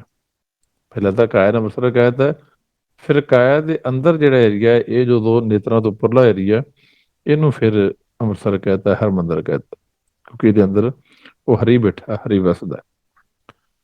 ਹੁਣ ਇਹਦੀ ਕਹਾਣੀ ਮਹਾਰਾਜ ਦੱਸ ਰਹੇ ਨੇ ਕਿ ਇਹ ਸਾਡੇ ਸਭ ਤੋਂ ਉੱਚੇ ਸਥਾਨ ਤੇ ਵੱਡਾ ਸਾਹਿਬ ਉੱਚਾ ਥਾਂ। ਹੁਣ ਉਹ ਸਾਹਿਬ ਉੱਚੇ ਸਥਾਨ ਤੇ ਬੈਠਾ, ਤੇ ਮਹਾਰਾਜ ਕਹਿੰਦੇ ਜਿੰਨਾ ਚਿਰ ਸਾਡਾ ਮਨ ਉਸ ਸਥਾਨ ਤੱਕ ਨਹੀਂ ਪਹੁੰਚਦਾ, ਉਹਨਾਂ ਚਿਰ ਸਾਨੂੰ ਭੇਤ ਨਹੀਂ ਆਉਣਾ। ਵੱਡਾ ਸਾਹਿਬ ਉੱਚਾ ਤਾਂ ਉੱਚੇ ਉੱਪਰ ਉੱਚਾ ਨਾਉ, ਏਵੜ ਉੱਚਾ ਹੋਵੇ ਕੋਏ। ਹੁਣ ਮਹਾਰਾਜ ਕਹਿੰਦੇ ਜਿੰਨਾ ਚਿਰ ਸਾਡਾ ਮਨ ਇਹ ਤ੍ਰੈਗੁਣਾ ਤੋਂ ਉੱਪਰ ਨਹੀਂ ਉੱਠਦਾ, ਉਹਨੂੰ ਕੋਈ ਜਾਣ ਨਹੀਂ ਸਕਦਾ, ਉਹਨੂੰ ਕੋਈ ਮਿਲ ਨਹੀਂ ਸਕਦਾ, ਉਹਦੇ ਬਾਰੇ ਸਮਝ ਨਹੀਂ ਸਕਦਾ। ਮਨ ਜਿੰਨਾ ਚਿਰ ਉੱਪਰ ਨਹੀਂ ਉੱਠਦਾ, ਏਵੜ ਉੱਚਾ ਹੋਵੇ ਕੋਏ ਤੇ ਸੂਝੇ ਕੋ ਜਾਣੇ ਸੋ। ਮਹਾਰਾਜ ਤਾਂ ਹੀ ਜਾਣੇਗਾ ਜੇ ਇੰਨਾ ਉੱਚਾ ਭਾਵ ਵਿਚਾਰਾਂ ਤੋਂ ਉੱਪਰ ਉੱਠ ਜੂ, ਕਿਉਂਕਿ ਜਿਹੜਾ ਮਾਲਕ ਹੈ ਉਹ ਵਿਚਾਰਾਂ ਤੋਂ ਉੱਪਰ ਹੈ। ਵਿਚਾਰਾਂ ਵਿੱਚ ਤਾਂ ਇਹ ਕਾਲ ਦਾ ਖੇਡ ਚੱਲਦਾ, ਮਾਇਆ ਦਾ ਖੇਡ ਚੱਲਦਾ। ਪਰਮਾਤਮਾ ਵਿਚਾਰਾਂ ਦੇ ਵਿੱਚ ਨਹੀਂ ਆਉਂਦਾ, ਉਹ ਵਿਚਾਰਾਂ ਤੋਂ ਬਾਹਰ ਹੈ। ਕਿਉਂਕਿ ਵਿਚਾਰ ਕੀ ਨੇ? ਮੈਲ, ਮਾਇਆ। ਤੇ ਹੁਣ ਮਾਲਕ ਮੈਲ ਦੇ ਵਿੱਚ ਥੋੜਾ ਆਵੇਗਾ, ਮਾਇਆ ਥੋੜਾ ਕੇ ਫਸੇਗਾ, ਉਹ ਚਿੱਕੜ ਜਾ ਕੇ ਥੋੜਾ ਬਸੇਗਾ। ਆਪਾਂ ਦੇਖਦੇ ਹਾਂ ਸਿਆਣਾ ਜੀਵ ਵੀ ਚਿੱਕੜ 'ਚ ਨਹੀਂ ਵੜਨਾ ਚਾਹੁੰਦਾ, ਤੇ ਉਹ ਤਾਂ ਫਿਰ ਪਰਮਾਤਮਾ। ਹੁਣ ਤਾਂ ਮਹਾਰਾਜ ਸਾਨੂੰ ਸਮਝਾ ਰਹੇ ਨੇ, ਭੇਜ ਦੇ ਰਹੇ ਨੇ ਕਿ ਇਹ ਤੁਸੀਂ ਵਿਚਾਰ ਕਰੋ ਵੀ ਤੁਸੀਂ ਇਸ ਤ੍ਰੈਗਣੋਂ ਤੋਂ ਉੱਪਰ ਉੱਠੋ, ਵਿਚਾਰਾਂ ਤੋਂ ਉੱਪਰ ਉੱਠੋ, ਵਿਚਾਰਾਂ ਨੂੰ ਰੋਕ ਦਿਓ, ਵਿਚਾਰਾਂ ਨੂੰ ਮਾਰ ਦਿਓ। ਵਿਚਾਰ ਮਾਰੈ ਧਰੇ ਤਾਰੈ, ਉਲਟ ਜੋਨ ਨਾ ਆਵੈ। ਪਰ ਕਹਿੰਦੇ ਵਿਚਾਰਾਂ ਨੂੰ ਰੋਕ ਦਿਓ, ਵਿਚਾਰਾਂ ਨੂੰ ਮਾਰ ਦਿਓ, ਫਿਰ ਕਿਤੇ ਜਾ ਕੇ ਸਾਡਾ ਮਨ ਜਿਹੜਾ ਉਲਟ ਜੋਨਾਂ ਦੇ ਵਿੱਚੋਂ ਬਾਹਰ ਨਿਕਲੇਗਾ। ਫਿਰ ਜਾ ਕੇ ਤੇ ਜਦੋਂ ਇਹ ਵਿਚਾਰਾਂ ਤੋਂ ਉੱਪਰ ਉੱਠਦਾ ਹੈ, ਉੱਥੋਂ ਹੀ ਸਾਡੀ ਜਿਹੜੀ ਹੈ ਅਚਿੰਤ ਅਵਸਥਾ ਸ਼ੁਰੂ ਹੁੰਦੀ। ਕੋਈ ਜਿੰਨਾ ਚਿਰ ਮਨ ਵਿਚਾਰਾਂ 'ਚ, ਉਹਨਾਂ ਚਿਰ ਤਾਂ ਚਿੰਤਾ ਵਿੱਚ, ਚਿੰਤਾ ਕਾਰੋਬਾਰ ਦੀ, ਉਹ ਚਿੰਤਾ ਲੱਗੀ ਰਹਿੰਦੀ, ਘਾਟਾ ਨਾ ਪੈ ਜੇ ਜਾਂ ਨਫਾ ਨਾ ਘਟ ਜੇ। ਕਈਆਂ ਨੂੰ ਘਾਟੇ ਦੀ ਚਿੰਤਾ ਹੁੰਦੀ ਹੈ, ਤੇ ਬਹੁਤਿਆਂ ਨੂੰ ਨਫੇ ਦੀ ਚਿੰਤਾ, ਵੀ ਨਫਾ ਨਾ ਘਟ ਜੇ, ਕਿਤੇ ਹੋਰ ਵਧੇ। ਫਿਰ ਪਰਿਵਾਰ ਦੀ ਚਿੰਤਾ, ਫਿਰ ਸੰਸਾਰ ਦੀ ਚਿੰਤਾ, ਇਹ ਚਿੰਤਾਵਾਂ ਵਧੀ ਜਾਂਦੀਆਂ। ਹੁਣ ਮਹਾਰਾਜ ਤਾਂ ਸਾਨੂੰ ਦੱਸਦੇ, ਸਮਝਾਉਂਦੇ ਨੇ ਕਿ ਜਿੰਨਾ ਚਿਰ ਸਾਡਾ ਮਨ ਅਚਿੰਤ ਅਵਸਥਾ 'ਚ ਨਹੀਂ ਪਹੁੰਚਦਾ, ਉਹਨਾਂ ਚਿਰ ਸ਼ਬਦ ਨੇ ਸਾਡਾ ਉਧਾਰ ਨਹੀਂ ਕਰਨਾ। ਉਹ ਸ਼ਬਦ ਕਿਹੜਾ? ਜੋ ਸਾਡੇ ਅੰਦਰ, ਜਿਹਨੂੰ ਮਹਾਰਾਜ ਦੱਸਦੇ ਨੇ ਜੀਆਂ ਅੰਦਰ ਜਿਉ ਸ਼ਬਦ ਹੈ, ਜਿਤ ਸਹਿ ਮਿਲਾਵਾ ਹੋਏ। ਉਹ ਸਾਡੇ ਅੰਦਰ ਮੌਜੂਦ ਹੈ, ਜੋ ਮਨ ਦੇ ਅੰਦਰ, ਜੀ ਅੰਦਰ ਜਿਉ ਸ਼ਬਦ ਹੈ, ਇਸ ਸਰੀਰ ਦੇ ਅੰਦਰ ਮੌਜੂਦ ਹੈ, ਇਸ ਘਰ ਦੇ ਅੰਦਰ ਮੌਜੂਦ ਹੈ। ਇਸ ਘਰ ਦੇ ਵਿੱਚੋਂ ਅਸੀਂ ਮਨ ਦੇ ਅੰਦਰ ਲੈ ਕੇ ਜਾਣਾ। ਅਸਲ ਖੇਡ ਜਿਹੜਾ ਸਾਡੇ ਸਰੀਰ ਅੰਦਰ ਸ਼ਬਦ ਮੌਜੂਦ ਹੈ, ਜਿਹੜਾ ਨਾਮ ਹੈ ਮਾਲਕ ਦੀ ਮੁਖ ਦੀ ਆਵਾਜ਼ ਜਿਹੜਾ, ਪਰ ਮਨ ਅੰਦਰ ਕੀ ਮੌਜੂਦ ਨੇ? ਮਨ ਅੰਦਰ ਵਿਚਾਰ, ਫੁਰਨੇ, ਸੰਸ਼ੇ ਮੌਜੂਦ ਨੇ। ਹੁਣ ਮਨ ਦੇ ਅੰਦਰੋਂ ਅਸੀਂ ਉਹ ਫੁਰਨੇ ਕੱਢਣੇ, ਸੰਸ਼ੇ ਕੱਢਣੇ, ਤੇ ਸ਼ਬਦ ਨੂੰ ਉੱਤੇ ਵਸਾਉਣਾ। ਤੇ ਉਹ ਤਾਂ ਵਸੇਗਾ ਜੇ ਅਸੀਂ ਸ਼ਬਦ ਦਾ ਅਭਿਆਸ ਕਰਾਂਗੇ, ਜਾਂ ਜਿਵੇਂ ਜੇ ਅਸੀਂ ਸ਼ਬਦ ਦਾ ਅਭਿਆਸ ਕਰਾਂਗੇ, ਸ਼ਬਦ ਸਾਨੂੰ ਉੱਚੇ ਸਥਾਨ ਤੇ ਲੈ ਜਾਏਗਾ, ਭਾਵ ਵਿਚਾਰਾਂ ਤੋਂ ਉੱਪਰ ਲੈ ਜਾਏਗਾ। ਜੋ ਮਹਾਰਾਜ ਬਚਨ ਕਰਦੇ ਨੇ, ਸ਼ਬਦ ਪੌੜੀ ਸ਼ਬਦੇ ਉੱਚੋ ਉੱਚਾ ਹੋਏ। ਸ਼ਬਦ ਜਿਹੜਾ ਹੈ ਇਹ ਪੌੜੀ ਦਾ ਕੰਮ ਕਰਦਾ ਹੈ, ਤੇ ਜਿਵੇਂ ਜਿਵੇਂ ਸਾਡੀ ਸੁਰਤੀ ਸਵਾਰ ਹੁੰਦੀ ਜਾਏਗੀ, ਸਾਨੂੰ ਉੱਚੇ ਸਥਾਨ ਤੇ ਲੈ ਜਾਏਗਾ, ਭਾਵ ਉੱਪਰਲੇ ਏਰੀਏ 'ਚ, ਜਿਹਨੂੰ ਨਿਚ ਕਰ ਕਹਿਤਾ ਗੁਰਬਾਣੀ 'ਚ, ਜਿਹਨੂੰ ਥਿਰ ਕਰ ਕਹਿਤਾ, ਜਿਹਨੂੰ ਬੇਗਮਪੁਰਾ ਸ਼ਹਿਰ ਕਹਿਤਾ, ਜਿਹਨੂੰ ਸੂਖਮਲ ਕਹਿਤਾ, ਉੱਥੇ ਉਹ ਲੈ ਜਾਏ। ਹੁਣ ਉੱਥੇ ਜਦੋਂ ਜਾਵਾਂਗੇ ਨਾ, ਉਸ ਅਵਸਥਾ 'ਚ ਮਨ ਪਹੁੰਚੇਗਾ, ਉੱਥੇ ਸਾਡਾ ਜੋ ਭੋਜਨ ਹੈ ਉਹ ਸਾਨੂੰ ਫਿਰ ਪ੍ਰਾਪਤ ਹੁੰਦਾ। ਜੋ ਮਹਾਰਾਜ ਦੱਸਿਆ ਨਾ, ਹੁਣੇ ਸਰਵਣ ਕੀਤਾ ਮਹਾਰਾਜ ਤਾਂ ਆਪਾਂ ਅਚਿੰਤਾ ਮਾਰੇ ਭੋਜਨ ਪਾਓ, ਕਿ ਜਦੋਂ ਉਸ ਅਚਿੰਤ ਅਵਸਥਾ 'ਚ ਮਨ ਭਾਵ ਚੌਥੇ ਪਾਦ 'ਚ ਜਾਂਦਾ ਹੈ, ਕਿਉਂਕਿ ਜਿੰਨਾ ਚਿਰ ਅਸੀਂ ਤ੍ਰੈਗੁਣਾ 'ਚ, ਉਹਨਾਂ ਚਿਰ ਚਿੰਤਾ ਨਹੀਂ ਖਤਮ ਹੋਣੀ। ਭਾਵੇਂ ਕਿਸੇ ਕੋਲ 100 ਕਿੱਲਾ ਜ਼ਮੀਨ ਹੈ ਨਾ, ਉਹਨਾਂ ਵਿੱਚ ਚਿੰਤਾ ਹੈ ਵੀ ਅਗਾਂਹ ਮੇਰਾ ਕਾਰੋਬਾਰ ਨਾ ਘਟ ਜੇ, ਮੇਰੇ ਬੱਚਿਆਂ ਦੀ ਕਮਾਈ ਨਾ ਘਟ ਜੇ। ਉਹ 100 ਤੋਂ 200 ਕਿੱਲਾ ਜ਼ਮੀਨ ਕਰਨ ਨੂੰ ਰਹਿੰਦਾ। ਜੇ ਕਿਸੇ ਦੇ ਭਾਵੇਂ 10 ਫੈਕਟਰੀਆਂ ਨੇ, ਉਹਨੂੰ ਵੀ ਚਿੰਤਾ ਹੈ ਕਿ ਮੇਰਾ ਨੁਕਸਾਨ ਹੋ ਜਾਣਾ, ਅੱਗੇ ਅਗਲੀ ਪੀੜ੍ਹੀਆਂ ਨੂੰ ਪਤਾ ਨਹੀਂ ਇੱਕ ਰੋਟੀ ਮਿਲੇ ਕਿ ਨਾ ਮਿਲੇ। ਤੇ ਉਹ 10 ਤੋਂ 100 ਫੈਕਟਰੀ ਕਰਨ ਦੀ ਕੋਸ਼ਿਸ਼ ਕਰਦਾ। ਹਰ ਜੀਵ, ਜੇ ਨੌਕਰੀ ਵਾਲਾ ਤਾਂ ਉਹ ਵੱਡੀ ਨੌਕਰੀ ਭਾਲਦਾ, ਹੋਰ ਵੱਡੀ। ਇਸੇ ਤਰ੍ਹਾਂ ਆਪਾਂ ਸੰਸਾਰ 'ਚ ਦੇਖ ਰਹੇ ਹਾਂ, ਇਸ ਸੰਸਾਰ ਦੀ ਹਾਲਾਤ, ਕਿ ਜਿੰਨਾ ਚਿਰ ਮਨ ਸਾਡਾ ਚਿੰਤਾ ਦੇ ਵਿੱਚ, ਭਾਵ ਵਿਚਾਰਾਂ ਦੇ ਵਿੱਚ, ਇੱਛਾ ਅਭਿਲਾਸ਼ਾ ਤ੍ਰਿਸ਼ਨਾ ਦੇ ਵਿੱਚ, ਉਹਨਾਂ ਚਿਰ ਜੋ ਸੱਚ ਦਾ ਖੇਡ ਸ਼ੁਰੂ ਨਹੀਂ ਹੁੰਦਾ, ਉਹਨਾਂ ਚਿਰ ਮਾਲਕ ਨੂੰ ਮਿਲਣਾ ਤਾਂ ਬੜੀ ਦੂਰ ਦੀ ਗੱਲ। ਅਸੀਂ ਇਸ ਰਸਤੇ ਤੇ ਤੁਰ ਹੀ ਨਹੀਂ ਸਕਦੇ ਜਿੰਨਾ ਚਿਰ ਅਸੀਂ ਚਿੰਤਾ ਤੋਂ ਉੱਪਰ ਨਹੀਂ ਉੱਠਦੇ। ਇਸੇ ਕਰਕੇ ਤਾਂ ਮਹਾਰਾਜ ਸਾਨੂੰ ਦੱਸ ਰਹੇ ਨੇ, ਸਮਝਾ ਰਹੇ ਨੇ, ਨਾਨਕ ਆਖੇ ਰਾਹ ਇਹੋ, ਹੋਰ ਗੱਲਾਂ ਸ਼ੈਤਾਨ, ਕਿ ਮਾਲਕ ਨੂੰ ਮਿਲਣ ਦਾ ਰਸਤਾ ਕਿਹੜਾ? ਕਿ ਵਿਚਾਰਾਂ ਤੋਂ ਉੱਪਰ ਉੱਠਣਾ, ਸੰਸਿਆ, ਫੁਰਨਿਆਂ, ਚਿੰਤਾਵਾਂ ਤੋਂ ਉੱਪਰ ਉੱਠਣਾ। ਤੇ ਜਦੋਂ ਅਸੀਂ ਫੁਰਨੇ ਜਾ ਕੇ, ਸੰਸਿਆ ਜਾ ਕੇ, ਇਹ ਤਾਂ ਸ਼ੈਤਾਨ ਦਾ ਖੇਡ ਹੈ। ਸ਼ੈਤਾਨ ਕਹਿੰਦੇ ਮਾਇਆ ਨੂੰ, ਕਾਲ ਨੂੰ। ਤੇ ਮਹਾਰਾਜ ਕਹਿੰਦੇ ਵੀ ਜਿੰਨਾ ਅਸੀਂ ਸਾਡਾ ਮਨ ਵਿਚਾਰਾਂ 'ਚ ਆ ਗਿਆ, ਇਹ ਤਾਂ ਸ਼ੈਤਾਨ ਦੇ ਘਰ ਆ ਗਿਆ, ਸ਼ੈਤਾਨ ਦੇ ਕੋਲ ਆ ਗਿਆ। ਹੁਣ ਜਦੋਂ ਅਸੀਂ ਸ਼ੈਤਾਨ ਦੇ ਕੋਲ ਬੈਠਾਂਗੇ ਤਾਂ ਸਾਨੂੰ ਟਿਕਣ ਥੋੜਾ ਦੇਵੇਗਾ। ਸ਼ੈਤਾਨ ਨੇ ਨਾ ਟਿਕਣਾ ਨਾ ਟਿਕਣ ਦੇਣਾ। ਇਸੇ ਕਰਕੇ ਮਹਾਰਾਜ ਸਾਨੂੰ ਸਮਝਾਉਂਦੇ ਨੇ ਕਿ ਜੇ ਸਰੀਰ 'ਚ ਬਹਿ ਕੇ ਬਾਣੀ ਪੜ੍ਹਨ ਦੀ ਕੋਸ਼ਿਸ਼ ਕਰੋਗੇ, ਪੰਜਾਂ ਦਾ ਘਰ ਏ, ਮਾਇਆ ਦਾ ਦੇਸ਼ ਏ, ਇੱਥੇ ਉਹਨਾਂ ਨੇ ਰੌਲਾ ਪਾਈ ਜਾਣਾ ਤੇ ਤੁਹਾਡੇ ਪੱਲੇ ਕੁਛ ਨਹੀਂ ਪੈਣਾ। ਤੁਸੀਂ ਇੱਕ ਵਾਰੀ ਵਿਚਾਰਾਂ ਤੋਂ ਉੱਪਰ ਉੱਠੋ, ਆਪਣੇ ਘਰ ਆਓ ਤੇ ਆਪਣੇ ਘਰ ਬਹਿ ਕੇ ਉਹ ਮਾਲਕ ਦੀ ਉਸਤਤ ਕਰੋ। ਬਾਰ-ਬਾਰ ਸਾਨੂੰ ਮਹਾਰਾਜ ਸਮਝਾਉਂਦੇ ਨੇ, ਤਾਂ ਉਹਨਾਂ ਨੇ ਸਾਨੂੰ ਇੱਥੇ ਭੇਜ ਦਿੱਤਾ। ਇਹ ਸਾਚਾ ਸੋਹਿਲਾ ਸਾਚੇ ਕਰ ਗਾਵੋ, ਸੱਚ ਦੇ ਘਰ 'ਚ ਬਹਿ ਕੇ ਗਾਓ, ਉਹਦੀ ਉਸਤਤ ਕਰੋ। ਜਦੋਂ ਉਸਤਤ ਕਰੋਗੇ, ਖੁਸ਼ ਹੋ ਜਾਏਗਾ, ਤੁਹਾਨੂੰ ਨਿਹਾਲ ਕਰ ਦੇਗਾ। ਹੁਣ ਇਸ ਕਰਕੇ ਮਹਾਰਾਜ ਕਹਿੰਦੇ ਆ ਕਿ ਇਹ ਅਚਿੰਤ ਅਵਸਥਾ 'ਚ ਸਾਨੂੰ ਜਾਣਾ ਪੈਣਾ ਤੇ ਉੱਥੇ ਸ਼ਬਦ ਨੇ ਲੈ ਕੇ ਜਾਣਾ ਸਾਨੂੰ। ਸ਼ਬਦ ਤੋਂ ਬਿਨਾਂ ਸਾਡਾ ਉਧਾਰ ਨਹੀਂ ਹੋਣਾ, ਸ਼ਬਦ ਤੋਂ ਬਿਨਾਂ ਅਚਿੰਤ ਅਵਸਥਾ 'ਚ ਅਸੀਂ ਜਾ ਨਹੀਂ ਸਕਦੇ।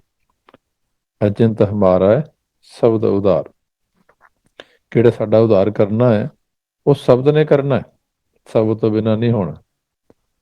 ਤੇ ਮਹਾਰਾਜ ਇਹ ਤਾਂ ਬਾਰ-ਬਾਰ ਸਾਨੂੰ ਮਹਾਰਾਜ ਸਮਝਾਉਂਦੇ ਨੇ, ਤਾਂ ਉਹਨਾਂ ਨੇ ਸਾਨੂੰ ਇੱਥੇ ਭੇਜ ਦਿੱਤਾ। ਇਹ ਸਾਚਾ ਸੋਹਿਲਾ ਸਾਚੇ ਕਰ ਗਾਵੋ, ਸੱਚ ਦੇ ਘਰ 'ਚ ਬਹਿ ਕੇ ਗਾਓ, ਉਹਦੀ ਉਸਤਤ ਕਰੋ। ਜਦੋਂ ਉਸਤਤ ਕਰੋਗੇ, ਖੁਸ਼ ਹੋ ਜਾਏਗਾ, ਤੁਹਾਨੂੰ ਨਿਹਾਲ ਕਰ ਦੇਗਾ। ਹੁਣ ਇਸ ਕਰਕੇ ਮਹਾਰਾਜ ਕਹਿੰਦੇ ਆ ਕਿ ਇਹ ਅਚਿੰਤ ਅਵਸਥਾ 'ਚ ਸਾਨੂੰ ਜਾਣਾ ਪੈਣਾ ਤੇ ਉੱਥੇ ਸ਼ਬਦ ਨੇ ਲੈ ਕੇ ਜਾਣਾ ਸਾਨੂੰ। ਸ਼ਬਦ ਤੋਂ ਬਿਨਾਂ ਸਾਡਾ ਉਧਾਰ ਨਹੀਂ ਹੋਣਾ, ਸ਼ਬਦ ਤੋਂ ਬਿਨਾਂ ਅਚਿੰਤ ਅਵਸਥਾ 'ਚ ਅਸੀਂ ਜਾ ਨਹੀਂ ਸਕਦੇ। ਅਚਿੰਤ ਹਮਾਰਾ ਹੈ ਸ਼ਬਦ ਉਧਾਰ, ਕਿਹੜਾ ਸਾਡਾ ਉਧਾਰ ਕਰਨਾ ਹੈ ਉਹ ਸ਼ਬਦ ਨੇ ਕਰਨਾ ਹੈ, ਸ਼ਬਦ ਤੋਂ ਬਿਨਾਂ ਨਹੀਂ ਹੋਣਾ। ਤੇ ਮਹਾਰਾਜ ਇਹ ਤਾਂ ਹੀ ਸਾਨੂੰ ਬਾਰ-ਬਾਰ ਸਮਝਾਉਂਦੇ ਨੇ ਕਿ ਜਦੋਂ ਇਹ ਚਿੰਤ ਅਵਸਥਾ 'ਚ ਸਾਡਾ ਮਨ ਪਹੁੰਚ ਜਾਏਗਾ ਨਾ, ਉੱਥੇ ਸਾਡੇ ਸਾਰੇ ਕਾਰਜ ਨੇ ਉਹ ਪੂਰੇ ਹੋ ਜਾਣਗੇ। ਜੋ ਮਹਾਰਾਜ ਦਾ ਬਚਨ ਆਪਾਂ ਰੋਜ਼ਾਨਾ ਸੁਣਦੇ ਹਾਂ ਸੋਹਿਲਾ ਸਾਹਿਬ ਦੇ ਵਿੱਚ ਕਿ ਤੁਸੀਂ ਥਿਰ ਕਰ ਆ ਕੇ ਬੈਠ ਜਾਓ, ਤੁਹਾਡੇ ਕਾਰਜ ਸਾਰੇ ਮੈਂ ਕਰਦਾ। ਥਿਰ ਕਰ ਬੈਸੇ ਬੈਸੋ ਹਰ ਜਨ ਪਿਆਰੇ। ਹੁਣ ਥਿਰ ਘਰ ਵੀ ਅਚਿੰਤ ਅਵਸਥਾ ਨੂੰ ਕਹਿੰਦੇ, ਜਿੱਥੇ ਵਿਚਾਰ ਫੁਰਨੇ ਖਤਮ ਹੁੰਦੇ ਆ ਉਹਨੂੰ ਹੀ ਥਿਰ ਕਰ ਕਹਿੰਦੇ ਨੇ। ਉਹਨੂੰ ਤੁਸੀਂ ਥਿਰ ਕਰ ਕਹਿ ਲਓ, ਉਹਨੂੰ ਬੇਗਮ ਪੂਰਾ, ਕਿ ਕੋਈ ਗਮ ਨਹੀਂ, ਗਮ ਤੋਂ ਰਹਿਤ। ਗਮ ਕਾਹਦੇ 'ਚ ਹੁੰਦਾ? ਵਿਚਾਰਾਂ 'ਚ। ਕਾਰੋਬਾਰ ਦਾ ਘਾਟਾ ਹੈ ਤਾਂ ਉਹ ਗਮ, ਸਰੀਰ ਨੂੰ ਕੋਈ ਦੁੱਖ ਲੱਗਾ ਉਹਦਾ ਗਮ, ਪਰਿਵਾਰ 'ਚ ਕਲੇਸ਼ ਹੈ ਉਹਦਾ ਗਮ, ਜੇ ਸੰਸਾਰ 'ਚ ਸਾਡੀ ਇਨਸਲਟ ਹੋ ਗਈ ਉਹਦਾ ਗਮ।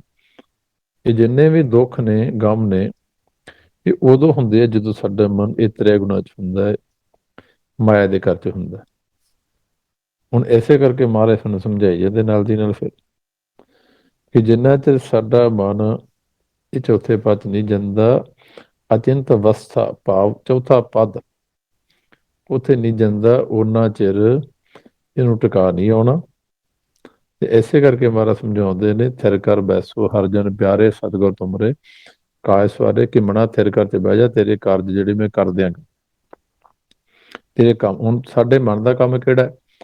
ਹੁਣ ਅਸੀਂ ਕੰਮ ਸਮਝੀ ਬੈਠੇ ਹਾਂ ਦਿਹਾੜੀ, ਨੌਕਰੀ, ਵਪਾਰ, ਖੇਤੀ।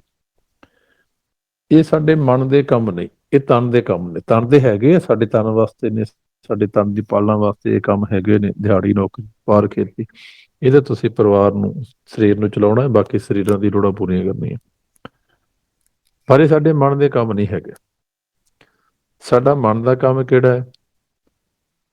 ਸਿਮਰਨ ਕਰਕੇ, ਭਗਤੀ ਕਰਕੇ ਮਾਲਕ ਨੂੰ ਮਿਲਣਾ, ਇਹ ਮਨ ਦਾ ਕੰਮ ਹੈ। ਦਿਹਾੜੀ, ਨੌਕਰੀ, ਵਪਾਰ, ਖੇਤੀ ਇਹ ਤਨ ਦੇ ਕੰਮ ਨੇ, ਤਨ ਨੇ ਕਰਨੇ ਆ।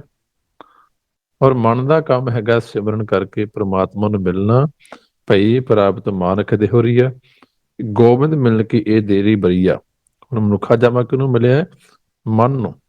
ਤੇ ਮਹਾਰਾਜ ਇਹ ਤਾਂ ਮਨ ਨੂੰ ਸਮਝਾਉਂਦੇ ਆ ਕਿ ਮਨੁੱਖਾ ਜਾਮਾ ਤੈਨੂੰ ਪ੍ਰਾਪਤ ਹੋ ਗਿਆ, ਮਾਲਕ ਨੂੰ ਮਿਲਣ ਦੀ ਵਾਰੀ ਏ।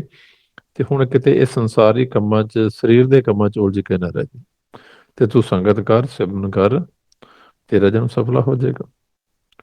ਭਈ ਪ੍ਰਾਪਤ ਮਾਨਕ ਦੇਹੁਰੀਆ, ਗੋਬਿੰਦ ਮਿਲ ਕੇ ਤੇਰੀ ਬਰੀਆ, ਅਵਰ ਕਾਜ ਤੇਰੇ ਕਿਤੇ ਨਾ ਕਾਮ, ਮਿਲ ਸਾਧ ਸੰਗਤ ਭਜ ਕੇਵਲ ਨਾਮ। ਸੰਗਤ ਕਰ ਸਿਰਫ ਨਾਮ ਜਪਣਾ। ਕਹਿੰਦਾ ਮਨ ਦਾ, ਸਰੀਰ ਨੇ ਕੰਮ ਕਰਨੇ ਆ, ਸਰੀਰ ਦੇ ਕੰਮ ਅਲੱਗਾ ਨਹੀਂ, ਪਰ ਮਨ ਦਾ ਕੰਮ ਕੀ? ਸਿਰਫ ਤੇ ਸਿਰਫ ਨਾਮ ਜਪਣਾ। ਸਰੀਰ ਨੇ ਆਪਦੇ ਕੰਮ ਕਰਨੇ। ਹੁਣ ਜਦੋਂ ਮਾਰੇ ਕਹਿੰਦੇ ਇਸ ਤਰੀਕੇ ਨਾਲ ਚੱਲਾਂਗਾ ਜੀ, ਤੇ ਸਾਡਾ ਜਿਹੜਾ ਕਾਰਜ ਉਹ ਪੂਰਾ ਹੋ ਜਾਏਗਾ। ਜਦੋਂ ਅਚਿੰਤ ਅਵਸਥਾ 'ਚ ਮਨ ਪਹੁੰਚ ਗਿਆ, ਭਾਵ ਚੌਥੇ ਪਦ 'ਚ ਆ ਗਿਆ, ਤੇ ਸਾਡਾ ਕਾਰਜ ਕਿਹੜਾ? ਮਾਲਕ ਨੂੰ ਮਿਲਣ ਦਾ। ਇਹ ਹੈ ਕਾਰਜ ਸਾਡਾ, ਨਾਮ ਸਮਾ ਕੇ ਮਾਲਕ ਨੂੰ ਮਿਲਣਾ। ਹੁਣ ਅਸੀਂ ਕਾਰਜ ਕਿਹਨੂੰ ਸਮਝੀ ਬੈਠੇ ਹਾਂ? ਦਿਹਾੜੀ, ਨੌਕਰੀ, ਵਪਾਰ, ਖੇਤੀ ਨੂੰ। ਤੇ ਐਸੇ ਕਰਕੇ ਮਹਾਰਾਜ ਕਹਿੰਦੇ ਜਦੋਂ ਉਸ ਅਵਸਥਾ 'ਚ ਆ ਕੇ ਨਾ ਤੁਹਾਡੇ ਕਾਰਜ ਜਿਹੜੇ ਪੂਰੇ ਹੋ ਜਾਣਗੇ, ਅਚਿੰਤ ਹਮਾਰੇ ਕਾਰਜ ਪੂਰੇ। ਤੇ ਜਿਹੜੇ ਤੁਹਾਨੂੰ ਦੁਖੀ ਕਰ ਰਹੇ ਨੇ, ਇਹ ਵਿਚਾਰ ਫਰਨੇਸਨ ਸੇ ਜਿਹੜੇ ਦੁੱਖ ਦੇ ਰਹੇ ਨੇ ਤੁਹਾਨੂੰ, ਕਿਸੇ ਜੀਵ ਨਾਲ ਵੀ ਗੱਲ ਕਰਕੇ ਦੇਖੋ, ਕੋਈ ਤਾਂ ਕਾਰੋਬਾਰ ਤੋਂ ਦੁਖੀ ਹੋਵੇਗਾ, ਕੋਈ ਆਪਣੇ ਸਰੀਰ ਤੋਂ ਦੁਖੀ ਹੋਵੇਗਾ, ਤੇ ਕੋਈ ਪਰਿਵਾਰ ਤੋਂ ਦੁਖੀ ਹੋਵੇਗਾ, ਕੋਈ ਸੰਸਾਰ ਤੋਂ ਦੁਖੀ ਹੋਵੇਗਾ। ਜਦੋਂ ਵਿਚਾਰ ਕੇ ਦੇਖਾਂਗੇ, ਕੋਈ ਜਿਹੜਾ ਜੀਵ ਹੈ ਉਹ ਕਾਰੋਬਾਰ ਤੋਂ ਦੁਖੀ, ਭਾਵ ਕਾਰੋਬਾਰ 'ਚ ਘਾਟਾ ਹੈ। ਕੋਈ ਸਰੀਰ ਤੋਂ ਦੁਖੀ, ਸਰੀਰ ਨੂੰ ਰੋਗ ਲੱਗ ਗਿਆ।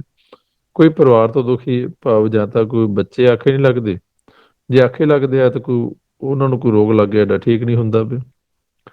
ਦੂਸਰੇ ਪਾਸੇ ਸੰਸਾਰ, ਕਿ ਸਾਡੀ ਜੋ ਅਸੀਂ ਕਹਿੰਦੇ ਆ ਸੰਸਾਰ ਆਪਦੀ ਮਰਜ਼ੀ ਨਾਲ ਚੱਲਦਾ, ਅਸੀਂ ਕੁਝ ਹੋਰ ਕਹਿਣਾ ਚਾਹੁੰਦੇ ਹਾਂ, ਸੰਸਾਰ ਤੋਂ ਕੁਝ ਹੋਰ ਕਰਾਉਣਾ ਚਾਹੁੰਦੇ ਹਾਂ, ਸੰਸਾਰ ਹੋਰ ਕਰਦਾ ਹੈ, ਉਹ ਸਾਡੇ ਲਈ ਦੁੱਖ ਦਾ ਕਾਰਨ ਬਣ ਜਾਂਦਾ, ਉਹ ਵੀ ਚਿੰਤਾ ਦਾ ਕਾਰਨ ਬਣ ਜਾਂਦਾ। ਹੁਣ ਤਾਂ ਮਹਾਰਾਜ ਇਹ ਸਮਝਾ ਰਹੇ ਨੇ ਸਾਨੂੰ ਕਿ ਜੇ ਅਸੀਂ ਸਿਮਰਨ ਕਰਾਂਗੇ ਨਾ, ਸਾਡਾ ਮਨ ਅਚਿੰਤ ਅਵਸਥਾ 'ਚ ਪਹੁੰਚ ਜਾਏਗਾ, ਜਿੱਥੇ ਜਾ ਕੇ ਇਹ ਸਾਡੀ ਸੰਸੇ ਫੁਰਨੇ ਚਿੰਤਾਵਾਂ ਲੈ ਜਾਣਗੀਆਂ। ਅਚਿੰਤ ਹਮਾਰੇ ਲੱਥੇ ਵਿਸੋਰੇ, ਇਹ ਖਤਮ ਹੋ ਜਾਣਗੇ। ਜੋ ਸਾਨੂੰ ਤੰਗ ਕਰਦੇ ਪਏ ਨੇ, ਇਹ ਸਾਡਾ ਸਾਥ ਛੱਡ ਜਾਣਗੇ। ਜਦੋਂ ਸ਼ਬਦ ਨਾਲ ਸੁਰਤੀ ਜੁੜ ਗਈ, ਇਹ ਪਿੱਛੇ ਹਟ ਜਾਂਦੇ ਨੇ। ਤਾਂ ਹੁਣ ਬਾਰ-ਬਾਰ ਇਹ ਮਹਾਰਾਜ ਸਾਨੂੰ ਸਮਝਾ ਰਹੇ ਨੇ, ਭੇਦ ਦੇ ਰਹੇ ਨੇ ਕਿ ਸਾਰੀ ਕਹਾਣੀ ਚੌਥੇ ਪਦ ਤੋਂ ਸ਼ੁਰੂ ਹੋਣੀ, ਅਚਿੰਤ ਅਵਸਥਾ ਤੋਂ ਸ਼ੁਰੂ ਹੋਣੀ ਹੈ। ਤੇ ਅਚਿੰਤ ਅਵਸਥਾ ਵਿੱਚ ਸਿਰਫ ਸਾਨੂੰ ਕਿੰਨੇ ਲੈ ਕੇ ਜਾਣਾ? ਸਿਰਫ ਗੁਰ ਸ਼ਬਦ ਨੇ, ਗੁਰ ਮੰਤਰ। ਕਿਉਂਕਿ ਅਚਿੰਤ ਅਵਸਥਾ ਜਿਹੜੀ ਚੌਥਾ ਪਦ ਹੈ, ਚੌਥਾ ਘਰ ਹੈ, ਤੇ ਜਿਹੜੇ ਚਿੰਤਾ ਹੈ ਤ੍ਰੈ ਗੁਣਾ ਦਾ ਘਰ ਹੈ। ਇੱਥੋਂ ਸਾਨੂੰ ਜੋ ਮਹਾਰਾਜ ਦਾ ਵਚਨ ਹੈ, ਪਰ ਜੰਨਾ ਸੁਣਦੇ ਆ, ਵਾਹਿਗੁਰੂ ਨਾਮ ਜਹਾਜ਼ ਹੈ ਚੜੇ ਸੁਤਲੇ ਪਰ। ਇਹ ਗੁਰ ਮੰਤਰ ਨੇ ਸਾਡੇ ਮਨ ਨੂੰ ਇਸ ਅਵਸਥਾ ਚੋਂ ਕੱਢ ਕੇ, ਚਿੰਤਾ ਦੀ ਅਵਸਥਾ ਚੋਂ ਕੱਢ ਕੇ ਅਚਿੰਤ ਅਵਸਥਾ 'ਚ ਲੈ ਜਾਣਾ ਇੱਕ ਵਾਰ। ਇਹ ਡਿਊਟੀ ਵੀ ਹੈ, ਔਰ ਗੁਰ ਸ਼ਬਦ ਨੇ ਲੈ ਕੇ ਵੀ ਜਾਣਾ। ਜੇ ਅਸੀਂ ਸ਼ਬਦ ਨੂੰ ਨਾ ਛੱਡਾਂਗੇ, ਸਾਡਾ ਮਨ, ਸਾਡੀ ਸੁਰਤੀ ਸ਼ਬਦ ਨਾਲ ਜੁੜੀ ਰਹੇਗੀ, ਤਾਂ ਇਹ ਸ਼ਬਦ ਸਾਨੂੰ ਸਿੱਧਾ ਹੀ ਉਸ ਸਟੈਪ ਤੇ, ਉਸ ਅਵਸਥਾ 'ਚ ਲੈ ਕੇ ਜਾਏਗਾ। ਆਪਣੇ ਘਰ ਦੇ ਵਿੱਚ ਇਹਨੂੰ ਇੱਕ ਵਾਰੀ ਐਂਟਰ ਕਰਾ ਦੇਗਾ, ਉਹ ਘਰ ਦੀ ਦਹਲੀਜ਼ ਦੇ ਅੰਦਰ ਭੇਜ ਦੇਗਾ ਇੱਕ ਵਾਰੀ। ਫਿਰ ਇਹ ਮਨ ਉੱਥੇ ਟਿਕਿਆ ਰਹਿੰਦਾ ਜਾਂ ਵਾਪਸ ਆ ਜਾਂਦਾ, ਇਹ ਤਾਂ ਫਿਰ ਅਗਲਾ ਖੇਡ ਹੈ ਫਿਰ। ਤੇ ਇਹ ਹੁਣ ਮਹਾਰਾਜ ਸਾਨੂੰ ਸਮਝਾਉਣਾ ਕਰ ਰਹੇ ਨੇ, ਸਮਝਾ ਰਹੇ ਨੇ ਕਿ ਇਹ ਸਾਡੇ ਮਨ ਨੂੰ ਇਸ ਅਵਸਥਾ 'ਚ ਜਾਣਾ ਪੈਣਾ ਹੈ, ਉੱਪਰ ਉੱਠਣਾ ਪੈਣਾ ਹੈ।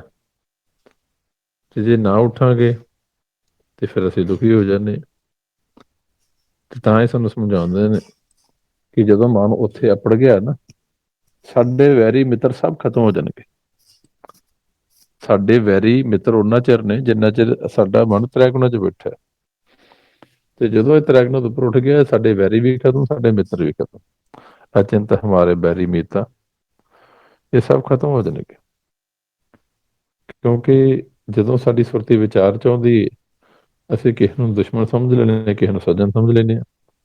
ਫਰਕ ਇੰਨਾ, ਪਰ ਉਦੋਂ ਸਮਝਦੇ ਹਾਂ ਜਦੋਂ ਅਸੀਂ ਵਿਚਾਰ 'ਚ ਆਉਂਦੇ। ਤੇ ਜਦੋਂ ਵਿਚਾਰ ਤੋਂ ਉੱਪਰ ਉੱਠ ਗਏ, ਉਦੋਂ ਤਾਂ ਆਪਾਂ ਨੂੰ ਪਤਾ ਨਹੀਂ ਲੱਗਣਾ ਵੀ ਹੈ ਕੌਣ ਸਾਹਮਣੇ। ਆਕਾਰ ਤਾਂ ਦਿਸੇਗਾ, ਇੱਕ ਬੁੱਤ ਜਿਹਾ ਮਹਿਸੂਸ ਹੋਏਗਾ।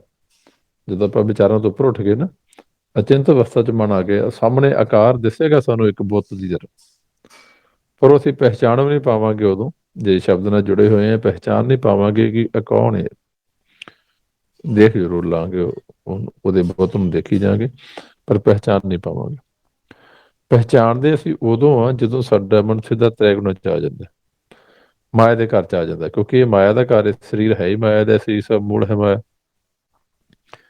ਤੇ ਮਾਇਆ ਦੀ ਪਹਿਚਾਣ ਫਿਰ ਮਨ ਜਦੋਂ ਇਹ ਮਾਇਆ ਦੇ ਘਰ 'ਚ ਆਉਂਦਾ, ਉਦੋਂ ਇਹ ਕਰਦਾ, ਉਦੋਂ ਪਹਿਚਾਣ ਹੁੰਦੀ। ਚਲੋ ਕਿੰਨੀ ਕੁ ਕਰਦਾ, ਕਿਵੇਂ ਹੁੰਦੀ, ਉਹ ਤਾਂ ਫਿਰ ਸਮੇਂ ਦਾ ਖੇਡ ਹੈ, ਪਰ ਉਦੋਂ ਮਨ ਸਾਡਾ ਪਹਿਚਾਣ ਕਰਦਾ। ਤੇ ਹੁਣ ਇਸੇ ਕਰਕੇ ਮਾਲ ਕਹਿੰਦੇ ਨੇ ਵੀ ਤੁਸੀਂ ਅਜੇ ਮੌਕਾ ਜੇ, ਤੁਹਾਡੇ ਇੱਥੋਂ ਗਿਆ ਨਹੀਂ ਮੌਕਾ ਅਜੇ, ਤੇ ਕੋਸ਼ਿਸ਼ ਕਰੋ ਤੁਸੀਂ ਥਿਰ ਕਰਾ ਕੇ ਬੈਠ ਜਾਓ ਕਿ ਜਿਹੜਾ ਤੁਹਾਡਾ ਕੰਮ, ਹੁਣ ਸਾਡਾ ਕੰਮ ਕਿਹੜਾ ਸੀ? ਮਹਾਰਾਜ ਕਹਿੰਦੇ ਆ ਤੁਸੀਂ ਪੰਜਾਂ ਦਾ ਮੁਕਾਬਲਾ ਕਰਨਾ, ਪੰਜਾਂ ਨਾਲ ਲੜਨਾ, ਇਹ ਸਾਡਾ ਕੰਮ ਹੈ। ਜੋ ਮਹਾਰਾਜ ਪੰਜਵੇਂ ਪਾਤਸ਼ਾਹ ਦੱਸਦੇ ਨੇ ਨਾ, ਹੋਂ ਗੁਸਾਈ ਦਾ ਪਹਿਲਵਾਨੜਾ, ਮੈਂ ਗੁਰਮਿਲ ਉਹ ਚ ਦਮਾਲੜਾ, ਹੋਈ ਛੰਝ ਇਕੱਠੀਆਂ ਦਿਓ ਬੈਠਾ ਵੇਖਿਆ ਵਜੇ। ਇਸ ਤਰ੍ਹਾਂ ਜੋ ਸਾਡਾ ਮਨ ਪੰਜਾਂ ਨਾਲ ਲੜਦਾ ਹੈ, ਉਹ ਇਹਨੂੰ ਕੁੱਟਦੇ ਨੇ ਪੰਜ, ਇਹ ਉਹਨਾਂ ਨਾਲ ਲੜਦਾ ਹੈ, ਉਦੋਂ ਸਾਡੇ ਅੰਦਰ ਗਗਨ ਦੇ ਵਿੱਚ ਬੈਠ ਕੇ ਉਹ ਸਾਡੇ ਉਸ ਜੰਗ ਨੂੰ, ਉਸ ਯੁੱਧ ਨੂੰ, ਉਸ ਖੇਡ ਨੂੰ ਦੇਖਦਾ। ਉਹਨੂੰ ਜੰਗ ਕਹਿ ਲਓ, ਯੁੱਧ ਕਹਿ ਲਓ, ਖੇਡ ਕਹਿ ਲਓ, ਗੱਲ ਇੱਕੋ ਹੀ ਹੈ, ਕੋਈ ਬਹੁਤਾ ਫਰਕ ਨਹੀਂ ਹੁੰਦਾ। ਕਹਾਣੀ ਤਾਂ ਸਮਝਣ ਵਾਸਤੇ ਇਸ਼ਾਰਾ ਮਾਤਰ ਬਸ। ਸਮਝ ਲਾਂਗੇ ਤੇ ਸੌਖਾ। ਇੱਕ ਹੋਰ ਧਿਆਨ ਰੱਖਣਾ ਸੀ, ਜੇ ਅਸੀਂ ਸੱਚ ਦੇ ਭੇਤ ਨੂੰ ਸਮਝਣਾ ਚਾਹੁੰਦੇ ਹਾਂ, ਕਦੀ ਵੀ ਦ੍ਰਿਸ਼ਟਮਾਨ ਦੀ ਉਦਾਹਰਨ ਨੂੰ ਅਸੀਂ 100% ਨਹੀਂ ਲੈਣਾ, ਇਸ਼ਾਰਾ ਮਾਤਰ ਲੈਣਾ ਹੁੰਦਾ। ਕਿਉਂਕਿ ਜੇ ਅਸੀਂ 100% ਉਦਾਹਰਨ ਲੈ ਲਈ ਤੇ ਸੰਸਾਰ ਦੀ ਉਦਾਹਰਨ ਕਦੇ ਵੀ ਸੱਚ ਦੇ ਖੇਡ ਤੇ ਆ ਕੇ, ਇਸ ਸੱਚ ਦੇ ਭੇਤ ਤੇ ਆ ਕੇ 100% ਨਹੀਂ ਢੁਕੇਗੀ। ਕਿਤੇ ਨਾ ਕਿਤੇ ਕਮੀ ਉਹਦੇ ਚ ਆ ਜਾਣੀ। ਉਹ ਕਮੀ ਫਿਰ ਸਾਨੂੰ ਕਹਾਣੀ ਨੂੰ ਸਮਝਣ ਲਈ ਉਹ ਸਾਡਾ ਸਾਥ ਨਹੀਂ ਦੇਵੇਗੀ, ਜੇ ਅਸੀਂ ਸੰਪੂਰਨ ਉਦਾਹਰਨ ਲੈ ਲਈ 100%। ਸੋ ਇਸ਼ਾਰਾ ਮਾਤਰ ਲੈਣਾ ਹੁੰਦਾ ਕਿ ਜਿਹਦੇ ਸਾਨੂੰ ਥੋੜਾ ਜਿਹਾ ਇਸ਼ਾਰਾ ਭੇਤ ਖੋਲ ਜੇ ਵੀ ਇਸ ਉਦਾਹਰਨ ਦੇ ਵਿੱਚ ਮੇਨ ਇਸ ਚੀਜ਼ ਦੀ ਗੱਲ ਕੀਤੀ, ਕਿ ਬਸ ਇਸ਼ਾਰਾ ਮਾਤਰ ਅਸੀਂ ਲੈਣਾ ਹੁੰਦਾ ਉਦਾਹਰਨ ਨੂੰ। ਹੁਣ ਐਸੇ ਕਰਕੇ ਮਹਾਰਾਜ ਸਾਨੂੰ ਸਮਝਾ ਰਹੇ ਨੇ, ਹੁਣ ਭੇਜ ਦੇ ਰਹੇ ਨੇ ਵੀ ਇਹ ਜਿਹੜਾ ਮੌਕਾ ਹੈ ਕਿਤੇ ਹੱਥੋਂ ਨਿਕਲ ਨਾ ਜਾਏ, ਕਿਤੇ ਗਵਾਚ ਨਾ ਜਾਏ ਸਾਡਾ। ਤੇ ਕੋਸ਼ਿਸ਼ ਕਰੋ ਤੁਸੀਂ, ਸਭ ਤੋਂ ਪਹਿਲਾ ਜੋ ਸਾਡਾ ਸਟੈਪ, ਪਹਿਲਾ ਕਦਮ, ਕਿ ਇਹ ਅਸੀਂ ਵਿਚਾਰਾਂ ਤੋਂ ਉੱਪਰ ਉੱਠਣਾ। ਕਿਉਂਕਿ ਜਿੰਨਾ ਚਿਰ ਅਚਿੰਤ ਅਵਸਥਾ 'ਚ ਨਹੀਂ ਜਾਂਦਾ, ਇਹ ਮਨ ਵਸ 'ਚ ਨਹੀਂ ਹੋਣਾ। ਜੋ ਮਹਾਰਾਜ ਕਹਿੰਦੇ ਅਚਿੰਤੋ ਹੀ ਇਹ ਮਨ ਵਸ ਕੀਤਾ, ਜਿੰਨਾ ਚਿਰ ਅਚਿੰਤ ਅਵਸਥਾ 'ਚ ਨਹੀਂ ਜਾਂਦਾ, ਮਨ ਵਸ 'ਚ ਨਹੀਂ ਹੋਣਾ ਆਤਮਾ ਦੇ। ਉਹਨਾਂ ਚਿਰ ਤੰਗ ਕਰਦਾ, ਗੇੜੇ ਕਢਾਉਂਦਾ ਆਤਮਾ ਦੇ। ਜਿਵੇਂ ਬੱਚਾ ਮਾਤਾ ਦੇ ਗੇੜੇ ਕਢਾਉਂਦਾ, ਉਵੇਂ ਮਨ ਆਤਮਾ ਦੇ ਕਢਾਈ ਜਾਂਦਾ। ਤੇ ਜਦੋਂ ਇਹ ਉੱਪਰ ਉੱਠ ਜਾਏਗਾ, ਉਦੋਂ ਫਿਰ ਮਹਾਰਾਜ ਦੇ ਜਿਹੜੇ ਬਚਨ ਨੇ ਨਾ, ਉਹ ਸਾਡੇ ਅੰਦਰ ਟਿਕਦੇ ਨੇ ਆ ਕੇ, ਫਿਰ ਸਾਨੂੰ ਸਮਝਾਉਂਦੇ ਨੇ। ਤੇ ਅਸਲ ਸੋਝੀ ਉਦੋਂ ਮਿਲਦੀ ਹੈ ਜਦੋਂ ਗੁਰੂ ਸਮਝਾਉਂਦਾ। ਜੋ ਮਹਾਰਾਜ ਦੱਸਦੇ ਨਾ, ਗੁਰ ਸਮਝਾਵੇ ਸੋਝੀ ਹੈ। ਜਿੰਨਾ ਚਿਰ ਗੁਰੂ ਨਹੀਂ ਸਮਝਾਉਂਦਾ, ਅਸਲ ਸੋਝੀ ਉਹਨਾਂ ਚਿਰ ਸਾਨੂੰ ਪ੍ਰਾਪਤ ਨਹੀਂ ਹੁੰਦੀ, ਨਹੀਂ ਮਿਲਦੀ। ਠੀਕ ਆ, ਆਪਣੀ ਬੁੱਧੀ ਦੇ ਨਾਲ ਅਸੀਂ ਉਹ ਗੁਰਬਾਣੀ ਦੇ ਅਰਥ ਕੱਢ ਕੇ ਅਸੀਂ ਤੁਰੇ ਫਿਰਦੇ ਹਾਂ, ਕਰੀ ਜਾਂਦੇ ਹਾਂ, ਚਲੋ ਵੱਖਰੀ ਗੱਲ ਹੈ। ਪਰ ਜੋ ਅਸਲ ਭੇਦ ਹੈ ਨਾ, ਜੋ ਮਹਾਰਾਜ ਸਾਨੂੰ ਸਮਝਾਉਣਾ ਚਾਹੁੰਦੇ ਨੇ, ਉਹ ਨਹੀਂ ਪ੍ਰਾਪਤ ਹੋਏਗਾ ਜਿੰਨਾ ਚਿਰ ਸਾਡਾ ਮਨ ਅਚਿੰਤ ਅਵਸਥਾ ਦੇ ਵਿੱਚ ਬੈਠ ਕੇ, ਚੌਥੇ ਪਦ ਦੇ ਵਿੱਚ ਬੈਠ ਕੇ, ਉਹ ਥਿਰ ਘਰ ਦੇ ਵਿੱਚ ਬੈਠ ਕੇ, ਉਹ ਸੱਚ ਦੇ ਘਰ 'ਚ ਬੈਠ ਕੇ ਬਾਣੀ ਨਹੀਂ ਨਾ ਸੁਣਦਾ, ਉਹਨਾਂ ਚਿਰ ਗੱਲ ਨਹੀਂ ਬਣਨੀ। ਤੇ ਤਾਂ ਹੀ ਮਹਾਰਾਜ ਨੇ ਸਾਨੂੰ ਫਿਰ ਇਹ ਰਿਪੀਟ ਕਰਕੇ ਸਮਝਾਇਆ ਕਿ ਇਹ ਜੋ ਸੱਚ ਦੀ ਉਸਤਤ ਤੁਸੀਂ ਉਹਦੇ ਸਾਹਮਣੇ ਬਹਿ ਕੇ ਕਰਨੀ ਹੈ, ਮਾਇਆ ਦੇ ਦੇਸ਼ 'ਚ ਬਹਿ ਕੇ ਨਹੀਂ ਕਰਨੀ। ਇਸ ਕਰਕੇ ਬਾਰ-ਬਾਰ ਸਾਨੂੰ ਮਹਾਰਾਜ ਨੇ ਤਾਕੀਦ ਕੀਤੀ। ਤੇ ਇਹ ਤਾਂ ਹੀ ਸਾਨੂੰ ਸਮਝ ਪਵੇਗਾ ਜੇ ਅਸੀਂ ਮਨ ਨੂੰ ਨਿਰਮਲ ਕਰਾਂਗੇ, ਪਹਿਲੇ ਉਸ ਅਚਿੰਤ ਅਵਸਥਾ 'ਚ ਲੈ ਕੇ ਜਾਵਾਂਗੇ। ਇਹ ਆਪਣੇ ਆਪ ਨਹੀਂ ਹੋਣਾ, ਕਿਉਂਕਿ ਜੋ ਮਹਾਰਾਜ ਦੇ ਬਚਨ ਆਪਾਂ ਸੁਣਨੇ, ਅਸੀਂ ਜੋ ਤ੍ਰੈਗੁਣਾ 'ਚ ਵਿਚਾਰ ਕਰਦੇ ਹਾਂ ਤੇ ਉਹ ਖੇਡ ਹੋਰ ਪਾਸੇ ਨੂੰ ਤੁਰਿਆ ਜਾਂਦਾ। ਤੇ ਮਹਾਰਾਜ ਤਾਂ ਹੀ ਸਾਨੂੰ ਬਾਰ-ਬਾਰ ਘੁਮਾ ਕੇ ਸਾਨੂੰ ਜਿਹੜਾ ਹੈ ਨਾ, ਉਹ ਇੱਧਰ ਲਿਆਉਂਦੇ ਪਏ ਨੇ। ਜੋ ਉਹਨਾਂ ਨੇ ਸਾਨੂੰ ਸਮਝਾਇਆ ਨਾ, ਅਚਿੰਤ ਮਿਲਿਓ ਪ੍ਰਭੂ ਠਾਕੁਰ ਏਕ, ਕਿ ਅਚਿੰਤ ਮਿਲਦਾ। ਹੁਣ ਅਚਿੰਤ ਤੋਂ ਭਾਵ ਇਹ ਨਹੀਂ ਕਿ ਆਪਣੇ ਆਪ ਉਹਨੇ ਆਵਾਜ਼ ਮਾਰ ਲੈਣੀ ਸਾਨੂੰ, ਕਿ ਜੇ ਉਹਨੇ ਆਪਣੇ ਆਪ ਸਿੱਧਾ ਹੀ ਮਿਲਣਾ ਹੁੰਦਾ, ਫਿਰ ਸਾਨੂੰ ਮਹਾਰਾਜ ਦਾ ਜੋ ਸਰੂਪ ਦਿੱਤਾ ਹੈ 1430 ਮਹਾਰਾਜ ਦੇ, ਇੰਨਾ ਗਿਆਨ ਦਿੱਤਾ, ਉਹ ਦੇਣ ਦੀ ਲੋੜ ਹੀ ਨਹੀਂ ਸੀ ਜੇ ਉਹਨੇ ਸਿੱਧਾ ਹੀ ਆਵਾਜ਼ ਮਾਰਨੀ ਹੁੰਦੀ ਤਾਂ। ਸੋ ਉਹ ਇੱਕ ਪੁਆਇੰਟ ਦੀ ਗੱਲ ਆ ਕੇ ਮਹਾਰਾਜ ਕਰਦੇ ਪਏ ਨੇ, ਪੁਆਇੰਟ ਦੀ ਗੱਲ, ਪੁਆਇੰਟ ਤੇ ਸਮਝਾਉਂਦੇ ਨੇ ਕਿ ਜਿੰਨਾ ਚਿਰ ਮਨ ਅਚਿੰਤ ਅਵਸਥਾ 'ਚ ਨਹੀਂ ਆਉਂਦਾ, ਉਹਨਾਂ ਚਿਰ ਠਾਕੁਰ ਨੇ, ਪ੍ਰਭੂ ਨੇ ਤੁਹਾਨੂੰ ਨਹੀਂ ਮਿਲਣਾ। ਉਸ ਇੱਕ ਨੇ ਉਦੋਂ ਹੀ ਮਿਲਣਾ ਜਦੋਂ ਅਚਿੰਤ ਅਵਸਥਾ 'ਚ ਆ ਜਾਓਗੇ। ਅਚਿੰਤ ਮਿਲਿਓ ਪ੍ਰਭ ਠਾਕੁਰ ਏਕ, ਤੇ ਉਹ ਅਚਿੰਤ ਅਵਸਥਾ 'ਚ ਆ ਜਾਓ। ਹੁਣ ਉਹਨੂੰ ਕਹਿੰਦੇ ਨੇ ਚੌਥਾ ਪਦ, ਅਚਿੰਤ ਅਵਸਥਾ ਨੂੰ, ਕਿਉਂਕਿ ਉਹਦੇ ਵਿੱਚ ਹੀ ਮਾਲਕ ਬੈਠਾ ਚੌਥੇ ਪਦ 'ਚ, ਉੱਥੇ ਰਹਿੰਦਾ, ਉੱਥੇ ਬੈਠ ਕੇ ਗਗਨ ਦੇ ਵਿੱਚ ਸਾਨੂੰ ਦੇਖਦਾ। ਖੇਡਦਿਆਂ ਨੂੰ, ਚੰਗਾ ਮਾੜਾ ਖੇਡ ਜੋ ਅਸੀਂ ਖੇਡ ਰਹੇ ਹਾਂ, ਗਲਤ ਖੇਡਦੇ ਹਾਂ, ਸਹੀ ਖੇਡਦੇ ਹਾਂ, ਬਾਅਦ ਦੀ ਗੱਲ, ਪਰ ਸਾਡੇ ਖੇਡ ਨੂੰ ਦੇਖਦੇ। ਜੋ ਮਹਾਰਾਜ ਬਚਨ ਕਰਦੇ ਨਾ, ਪੇਖ ਸੁਣ ਸਾਹਿਬ ਕੇ ਸੰਗੇ ਬੁਰੇ ਕਾਇ ਰਾਗੋ, ਫਿਰ ਉਹ ਸਾਨੂੰ ਚੰਗੇ ਮਾੜੇ ਕੰਮ ਕਰਦਿਆਂ ਨੂੰ ਵੇਖਦਾ ਵੀ ਪਿਆ ਹੈ ਔਰ ਸੁਣਦਾ ਵੀ ਪਿਆ, ਦੋਨੇ ਕੰਮ ਕਰ ਰਹੇ ਆ। ਤੇ ਇਸ ਕਰਕੇ ਮਹਾਰਾਜ ਕਹਿੰਦੇ ਆ, ਫਿਰ ਕੋਸ਼ਿਸ਼ ਰੱਖੋ ਤੁਸੀਂ ਹੁਣ, ਜਦੋਂ ਉਹ ਤੁਹਾਨੂੰ ਸੁਣਦਾ ਪਿਆ ਹੈ, ਵੇਖਦਾ ਪਿਆ ਹੈ, ਤੇ ਫਿਰ ਜੋ ਉਹ ਕਹਿੰਦਾ ਉਹ ਕਰੋ। ਤੇ ਉਹ ਕੀ ਕਹਿੰਦਾ ਕਿ ਅਕਲ ਦੀ ਵਰਤੋਂ ਕਰਕੇ ਤੁਸੀਂ ਸਿਮਰਨ ਕਰੋ। ਹੁਣ ਅਕਲ ਦੀ ਵਰਤੋਂ ਕਿਵੇਂ ਕਰਨੀ, ਅਸੀਂ ਉਹ ਤਰੀਕਾ ਦੱਸਤਾ ਮਹਾਰਾਜ ਨੇ। ਅੰਤਰ ਗੁਰ ਆਰਾਧਨ, ਜਿਹਵਾ ਜਪ ਗੁਰ ਨਾਉ, ਨੇਤਰੀ ਸਤਿਗੁਰ ਪੇਖਣਾ, ਸਰਵਣੀ ਸੁਨਣਾ ਗੁਰ ਨਾਉ, ਸਤਿਗੁਰ ਸੇਤੀ ਰਤਿਆ, ਦਰਗੇ ਪਾਈਏ ਠਾਓ। ਆਹ ਹੁਣ ਤਰੀਕਾ ਦੱਸਤਾ ਦਰਗਾਹ 'ਚ ਜਾਣ ਦਾ। ਆਓ ਫਿਰ ਇਹ ਤਰੀਕਾ ਵਰਤ ਕੇ ਤੇ ਸਮਾਪਤੀ ਕਰਾਂਗੇ ਅੱਗੇ ਬੜੇ ਪ੍ਰੇਮ ਨਾਲ। ਲੋਕ ਲੱਜਾਂ ਨੂੰ ਛੱਡ ਕੇ ਆਪਾਂ ਚੱਲਣਾ। ਆਓ, ਕਿਉਂਕਿ ਸਾਡਾ ਮਨ ਬੋਲਾ ਨਹੀਂ, ਪਰਮਾਤਮਾ ਬੋਲਾ ਨਹੀਂ, ਸਾਡਾ ਮਨ ਬੋਲਾ। ਤੇ ਇਸ ਕਰਕੇ ਪੁੱਛੀ ਜਪਨੇ ਕਿ ਮਨ ਸਾਡਾ ਜਿਹੜਾ ਇਹ ਸੁਣਨਾ ਸ਼ੁਰੂ ਕਰ ਲੈ ਪਰਮਾਤਮਾ ਦਾ ਬਿਨਾਂ ਬੋਲਿਆ ਸੁਣਨਾ। ਸੋ ਆਓ ਮਹਾਰਾਜ ਦੀ ਉਸਤਤ ਨੂੰ ਕਰੀਏ, ਕੋਸ਼ਿਸ਼ ਕਰੀਏ ਉਸਤਤ ਦੇ ਘਰ ਬਹਿ ਕੇ ਕਰੀਏ। ਇੱਕ ਘਰ ਸ਼ੁਰੂ ਹੁੰਦਾ ਵਿਚਾਰਾਂ ਤੋਂ, ਰਹਿ ਤੋਂ ਕਿਤੇ ਵਿਚਾਰਾਂ ਤੋਂ ਉੱਪਰ ਉੱਠਾਂਗੇ, ਰਹਿ ਤੋਂ ਹੋਵਾਂਗੇ ਜੇ ਸਾਡਾ ਧਿਆਨ ਸ਼ਬਦ ਦੀ ਆਵਾਜ਼ 'ਚ ਹੋਇਆ ਜੋ ਮਹਾਰਾਜ ਹੁਕਮ ਕਰਦੇ ਨੇ। ਕਹੋ ਨਾਨਕ ਗੁਰ ਮੰਤਰ ਚਿਤਾਰ ਸੁਖ ਪਾਵੇ, ਸਾਚੇ ਦਰਬਾਰ ਕੀ। ਗੁਰ ਮੰਤਰ ਨੂੰ ਚਿਤਾਰਿਆ ਮਨ ਨੇ, ਉਹਦੇ 'ਚ ਵਸਿਆ ਹੋਇਆ। ਤੇ ਕਿਵੇਂ ਚਿਤਾਰਨਾ? ਅੰਤਰ ਗੁਰ ਆਰਾਧਨਾ, ਜਿਹਵਾ ਜਪ ਗੁਰ ਨਾਉ, ਨੇਤਰੀ ਸਤਿਗੁਰ ਪੇਖਣਾ, ਸਰਵਣੀ ਸੁਨਣਾ ਗੁਰ ਨਾਉ, ਸਤਿਗੁਰ ਸੇਤੀ ਰਤਿਆ, ਦਰਗੇ ਪਾਈਏ ਠਾਓ। ਮਹਾਰਾਜ ਕਹਿੰਦੇ ਸੌਖਾ ਤਰੀਕਾ ਦਰਗਾਹ ਜਾਣ ਦਾ। ਤੇ ਆਓ ਫਿਰ ਕੋਸ਼ਿਸ਼ ਕਰੀਏ, ਕਰੋ ਸ਼ੁਰੂ। ਵਾਹਿਗੁਰੂ ਵਾਹਿਗੁਰੂ ਵਾਹਿਗੁਰੂ ਵਾਹਿਗੁਰੂ ਵਾਹਿਗੁਰੂ ਵਾਹਿਗੁਰੂ ਵਾਹਿਗੁਰੂ ਵਾਹਿਗੁਰੂ